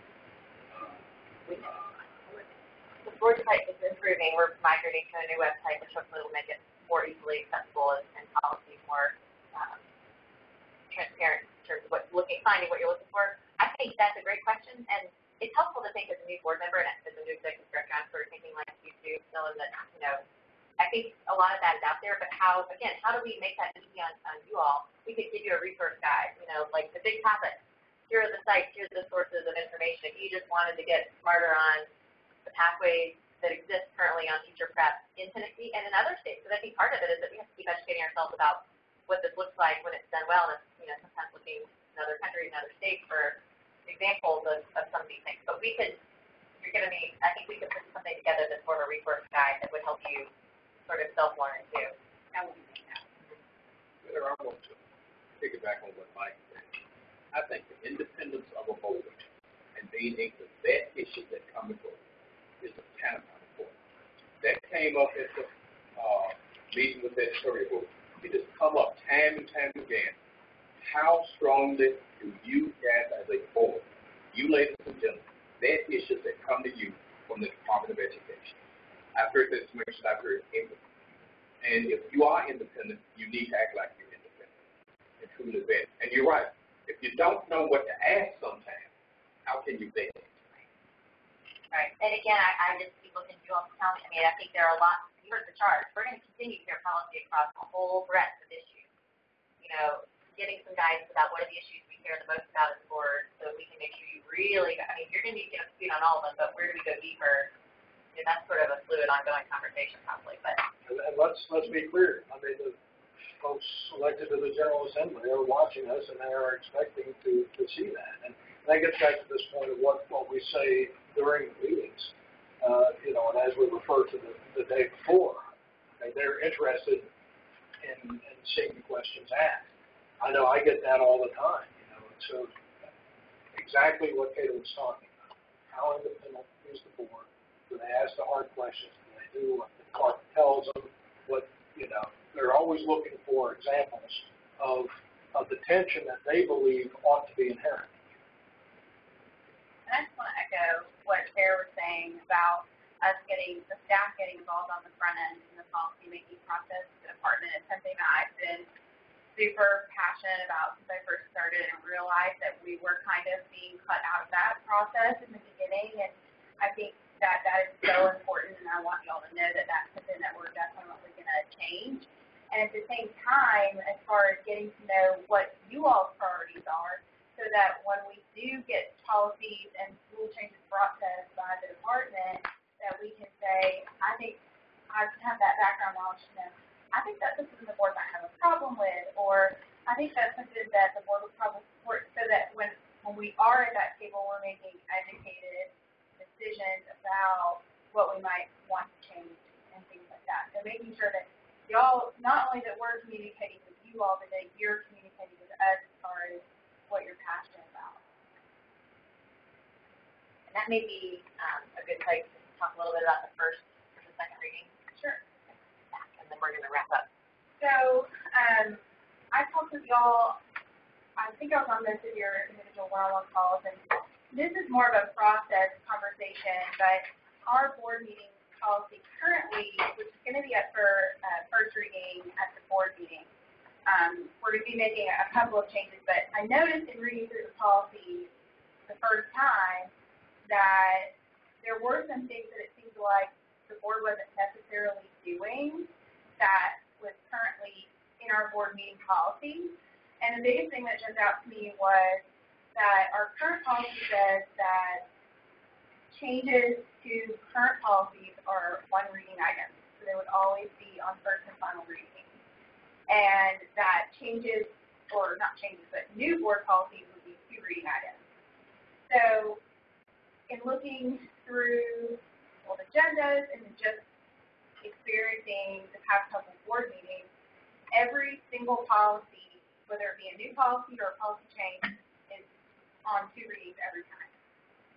And I want to get feedback from you all whether or not that is something you want to continue. The way I see it is I kind of want to talk through kind of the three options that I feel like we have as a board is we can either keep the current procedure that's written in policy, so kind of change the way we're doing things right now and go with what is in our current policy. We can change the policy to reflect our current practice, so say that all policy changes are two reading items, or we can change the policy to reflect any additional considerations that you all think need to be included in there. Now, I will mention that part of what's on first reading at this meeting is an entirely new section that we're adding regarding consent items, because prior to now, there's no information in there about what qualifies as a consent item for the agenda. And one of the things that I've proposed to include in there with regard to policies is that technical corrections for policies or guidance that are strictly grammatical in nature or required by law would qualify for consent. So I'm talking like we just need to change the name of something, or it's something required by law, and we really don't have much choice in the matter as far as just updating the policy to include language that the legislature has. So I kind of wanted to start a conversation about what your all's feelings are on maybe where we need to go as far as, and there's other items that are currently in here as far as what qualifies for one reading and two readings, but the thing that stuck out to me the most was the policy changes. I think all those changes need to be two readings because they're rules, they have the force of law, and that's currently in our policy for the most part. So I really wanted to focus on policy making, but if you have other suggestions with regard to the policy as a whole, I'm fine with that. But I really wanted to see what you all thought about how we should handle the reading requirements.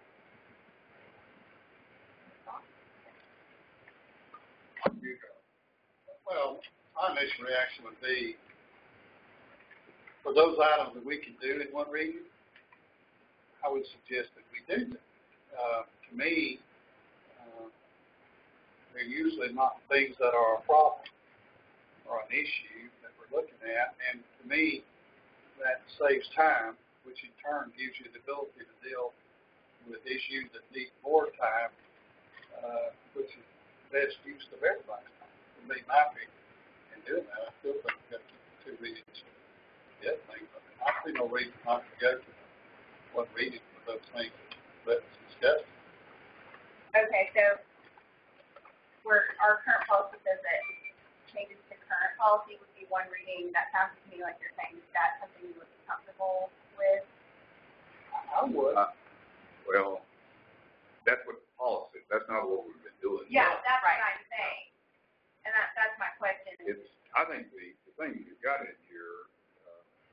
are pretty good, but in a lot of cases, you kind of almost got to see the item to know where you need a second reading. I mean, it's tough to, I think, establish a hard-to-fix rule between first and second, between what you do in one reading and what you have to do in two readings.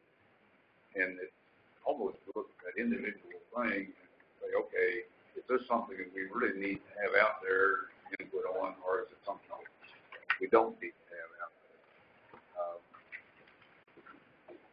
So I think we always have to have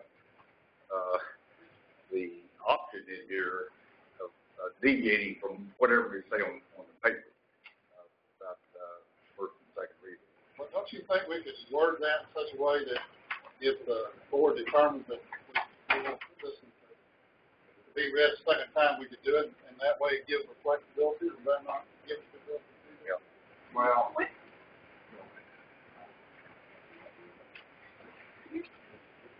And I'll be thinking about you. So if the rule policy is first reading, and someone has a concern about the policy, like what is the procedure for that if it's the one reading? So you're going to ask, I mean, is there an ability for a board member to say, hey, can we roll this to the next meeting, and then is there a vote required for that? Like, what would that procedure? Well, that would be my question to you all. I think that we could easily say that that's something we would want to do. Currently in our policies, that there is some discretion, and it's left up to the chairman. At the beginning, it says, unless otherwise decided by the chairman, the following items require only one reading. And so we could change that language to say, unless otherwise voted on by the board, something to allow the option that if you felt like it needed another reading, certainly say, I think that we need to roll this to the next meeting. I know Representative Brooks just walked in, and they roll items all the time.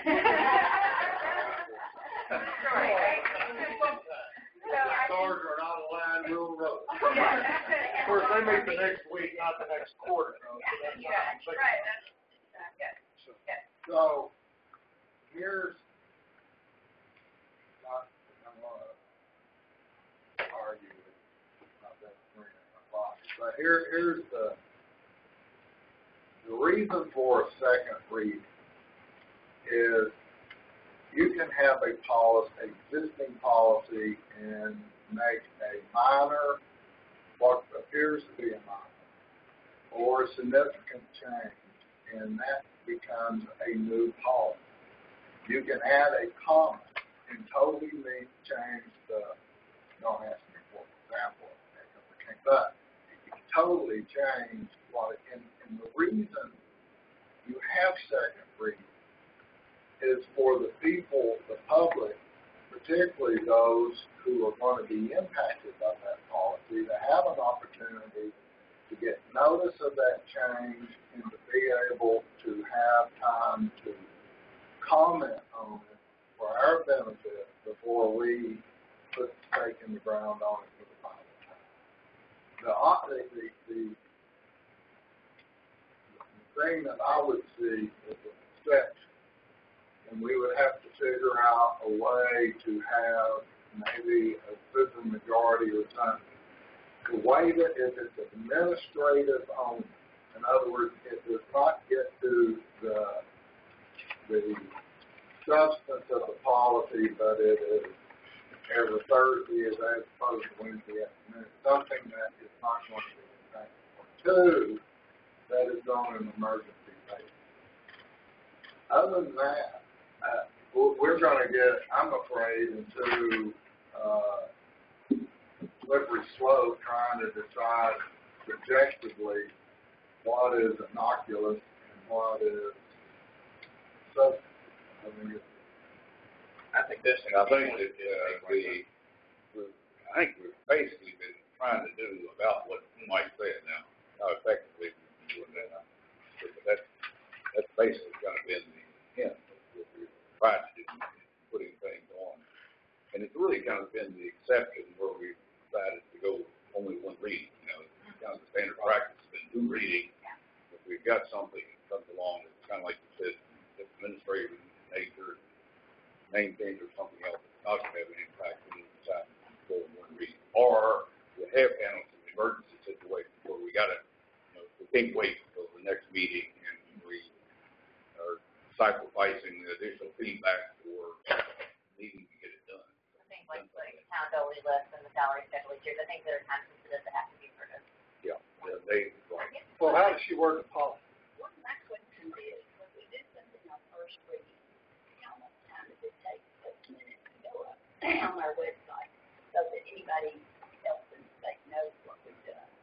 So the policy changes literally the day after the meeting. Okay. I get, and I make the changes, and we try to get those posted on our website as soon as possible. So within a couple Are of they days. posted as new in a separate section or how? Next to the, currently, I know our website is getting ready. We're migrating to a new web platform, and we're going to have the chance to reconceive of the way we present all of this information. So I think it could be improved upon dramatically from its current state, but if it's flagged as new, that's, or, yeah. It is flagged as new. It says new next to it. Tess was just saying to me, and I want to make sure I'm understanding your question. Are you talking about after first reading? Well, what I was thinking is in this time of technology, we should be able to have information go out to interested stakeholders much faster than when these board rules and regulations and guidelines were set years ago. We needed 4 months between for the district to find out what we passed. But it shouldn't be that way now. Does it go out to them, or they have to affirmatively speak? Well, that's something we can talk about in terms of which key stakeholders, like the General Assembly, like educators, we might proactively start sending more regular updates to. I think that's something we can and should do, but I think for most general public, they're going to come to our website. You have to know we're talking about it. Right. You have to know that we talked about it, and then you have to look up and see what we did. Yeah. A lot of. And I think generally the department is the one who takes the reins as far as notifying districts of changes, but another thing we've talked about is maybe sending a copy of instead of just posting our agenda on the website, sending copies out to the directors of schools, to the members of the General Assembly, and saying, these are the things that we're getting ready to talk about so that people get engaged, and maybe they call you ahead of time and I like that. concern. I like that idea. Is the department currently, I'm sorry, Mike, is the department currently sending out proposed policy changes, or they're sending out, here is the change that has been made? Are they doing the proactive? It's not, they don't send things out quite in that way. I mean, they do a director's update, so they flag things around issues that are coming up, or it's not usually through the policy lens so much as it is about, like, what different initiatives. But another thing we've talked about is making sure at the conclusion of our meeting, if there are things that need to be communicated with educators that they're better positioned to communicate, that we make sure that they know what needs to go out and that we sort of have some oversight and role in helping ensure that through their channels they're communicating the changes appropriately. So it's going to help this whole listening tour issue process. Here's an example of, I don't know if this is on the first or second or we did it on two readings, but this is, for example, on the length of time that it takes to absorb. We changed the policy that required school personnel to verify every truant every day.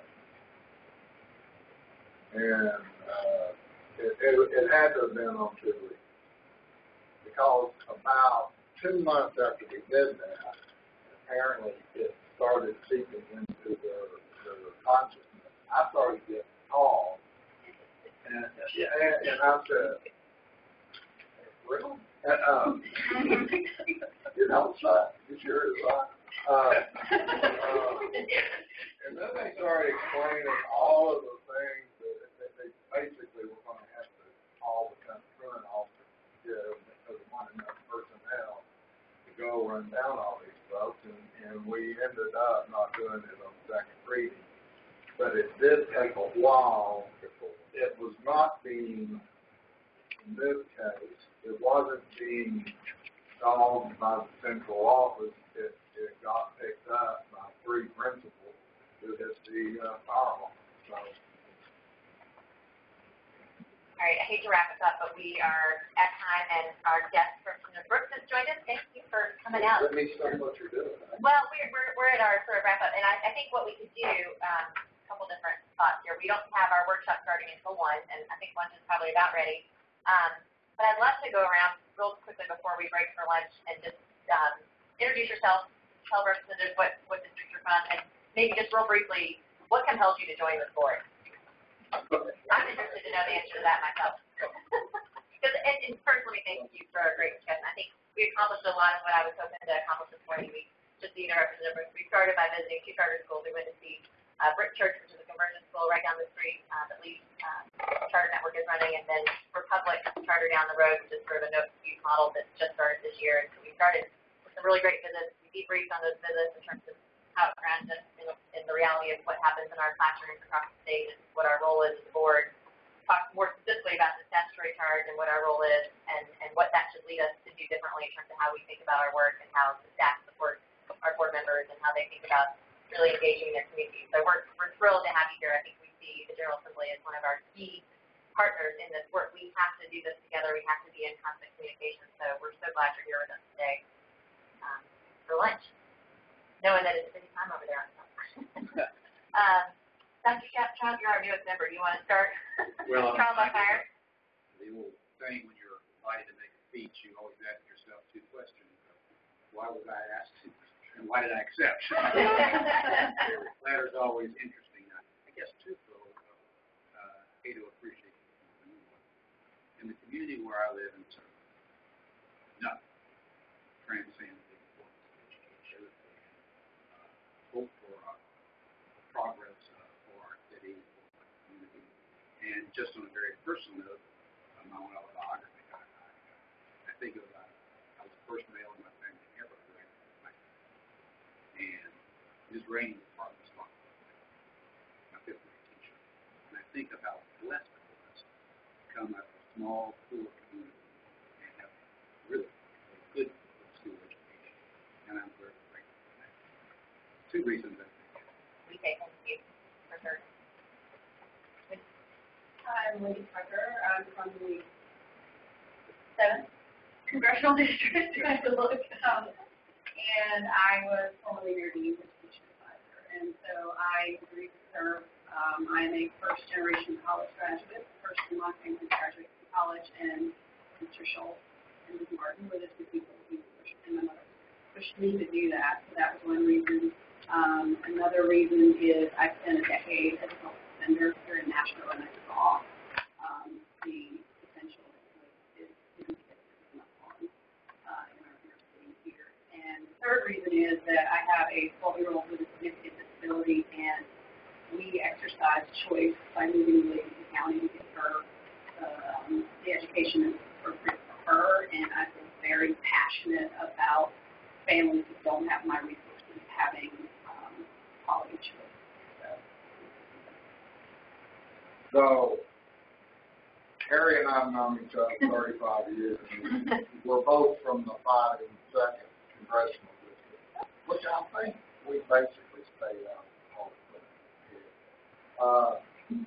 But Harry knows that I work at the Chamber. The Chamber is about expanding, growing wealth and prosperity. You can't do it if you don't have a job. Jobs are driven by skills, skills driven by education. I will say this. We are known in Roger County, Bigger, or Hope County, but we're known as having incredible delegation in Roger. Probably, particularly in my mind, the biggest reason for that here. We've gone through about 10 years of total revolutionary change in Tennessee that we probably don't appreciate as much as other states in the United States. But it really is, as building those where we started and where we came out of it, 10 years, maybe not. It all had to go through the legislature, and it all was stuff that didn't get through other state legislatures. And it's because of his chairmanship of the Education Committee that he did not have, and you can be brave and say, I'm going to do it, and not have the leadership to get others to do it. You're using it. So he's been able to do it. It's been hot. He's it hasn't been pleasant. I'm going to tell you, we owe him a whole lot of what he's done. I get it. Chairman Brooks, first of all, thank you for being here with us today. I'm Lonnie Roberts, retired CEO of a health insurance company and been part of a lot of organizations. But ultimately, as a businessman, we need qualified workforce to be able to come to work for us and have the ability to do the job that we have for them. And I married to a lady who spent a number of years in education herself, so near and dear to my heart. I haven't figured out yet exactly why I said yes. I serve the 4th Congressional District, which is a very strong district, to say the least. But I guess my reason for doing what I served on this board is ultimately we've got to find a way to reach our children. And we've got to find a way to educate them no matter what their background is. There's probably nobody around the table that came from a more rural area than I did. Ballard is a big city from where I came from, so born and raised northeast Alabama. So I was the first child to ever graduate college out of my family. And because my mom and dad basically had no education, they intended for me to get one. Supported me and shoved me and made sure that I did that. And I'm thankful to be able to be here. This is, to me, some of the most important work that can be done. And to me, I say our goal is to make sure that we work with all stakeholders and we communicate with all stakeholders to make sure that we set the next policy that we can work with. That's our focus. You know, Nathan, Laura and Claude is new on our staff. Tremendous. We know each other. These are two more of our staff members, Angie and Joanna. And Luke, who's coming back in. Lunch is good to go. Okay, good. Great. So we'll go on over to Lillian. And I am a living worker by representative district. I live in Putnam County. And I was asked 3 times to allow my name to be nominated, and I said no 3 times. And honestly, because I did not feel worthy. I did not feel like I should have been nominated. But after, this was Kathleen Airport. My own 2 senators who are worthy of serving. And my day job now is in workforce development and education, and an economic partnership organization representing 4 counties. And like the others, it really, because my day job is about trying to help affect change and that we're working in collaboration with K-12, our post-secondary education partners, and listening to business and industry and trying to get outside of the silos and affecting change so that we are preparing for the jobs that exist in our region and in our state, that I realized that I could play a vital role in working with this great team, as well as the legislators to do the things we need to do in the Department of Education. So I willingly then accepted the responsibility because she said, we're going to nominate you. That doesn't mean you'll be chosen. And I was chosen, but I am truly happy. It took her 5 minutes to get all the wondering whether she'd be worthy of that. But you know, it is a huge responsibility, and I know that most of you, when you accept something in life, you're going to commit to it. You're not going to just be a seat warmer, and I'm not a seat warmer. And so I accepted it knowing that I could, like others, like Tato Johnson and everybody else, have a contribution to it and be part of working with them. Make a great contribution. Representative Brooks and Cato Johnson, I'm Senior Vice President, Methodist Healthcare in Memphis. You and I served on a committee that Bill Bredesen put together years ago on restructuring higher education.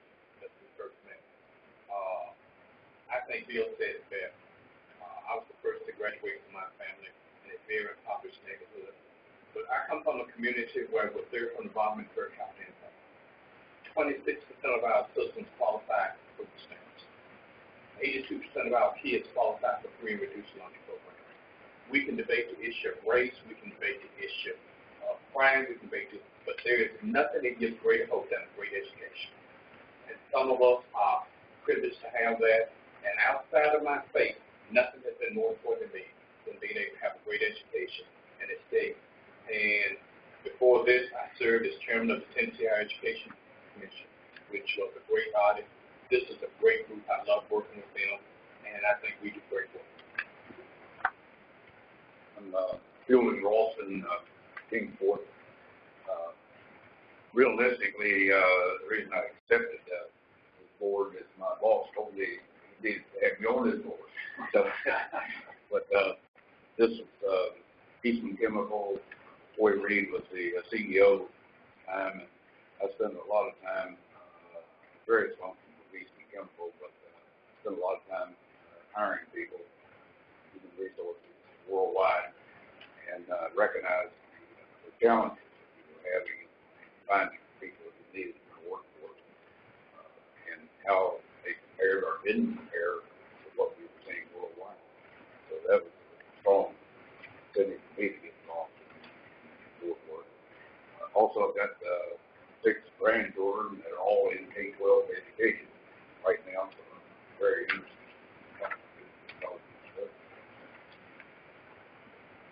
Well, I don't think we need to do much. Chairman Brooks and I worked together in Knox County, and through his leadership, he was a great help to so many of the projects that I was involved with in Knox County for years. And I thank you for that before you came to Nashville. But since you've been in Nashville, you continue to be a leader that we admire and always hold it high. I came into this board, I think, because when I was called, when I had received a call about it, I felt like because of the experience I've had in K-12 education, all of the work I had done with students with special needs or were underrepresented in terms of teaching staff, administrative staff. And so I felt like I could bring that experience to this board. So I've been here a long time now. In fact, when I was first asked, and I said, I'm sure I'll be glad to consider this. And then when I went through the process of being approved, they told me it was a 9-year term. And I said, 9 years? Is this a business? Yeah, it's changed. Over at your shop. Y'all changed. Yeah, we just served 5 years.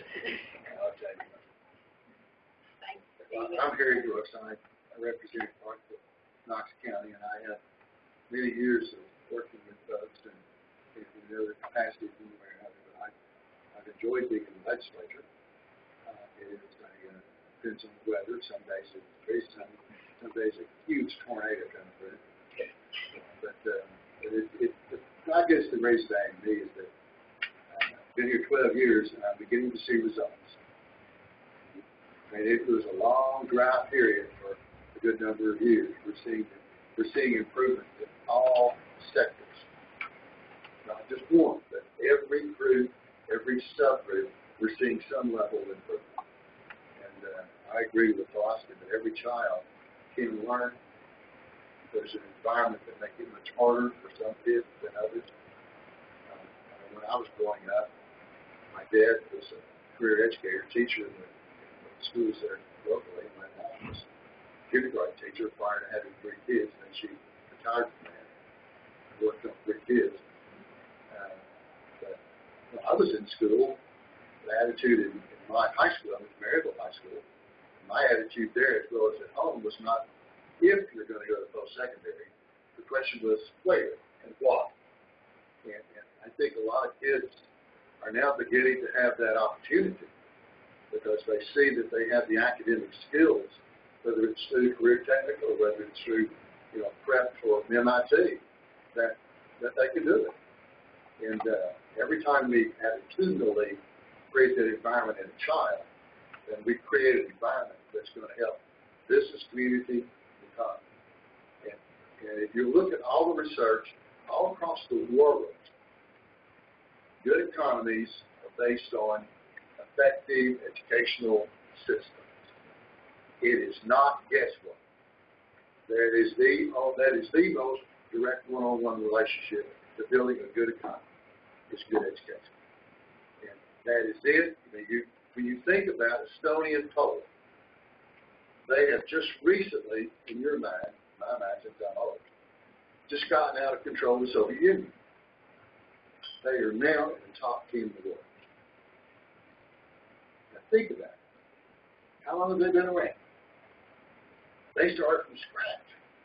Now there's some advantages to that big hospital, but they began from scratch. They're now in the top 10.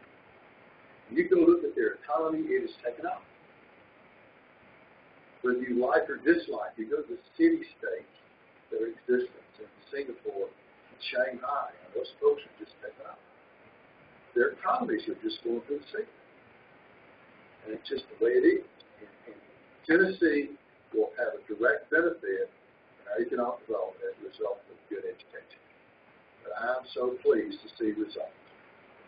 It's been a long time. I look back on it and say, my goodness, we truly have, crossed that big hump. We've got a long ways to go, but we started. And that's the motivation behind what I do. I'm just some crazy legislator that thinks we can do that. Well, we're all grateful for your leadership. We believe in this work too, and I think you're going to get a lot of amens around the table on that one in terms of the role that it plays. I propose we go get lunch and continue the conversation, but I think Phil, is it just into the room to the left hand here? Okay, well, we'll get lunch and come back, and we're starting here at 1. Oh, yeah, we come back into the table, and we'll probably rearrange these a little bit. Right, and they give it a work. I have a question. Chris, when you go around and call. I know. Right. So now we got the decision. Yeah, you sound to me like. What's your name? Okay. But the ability for emergency purposes, for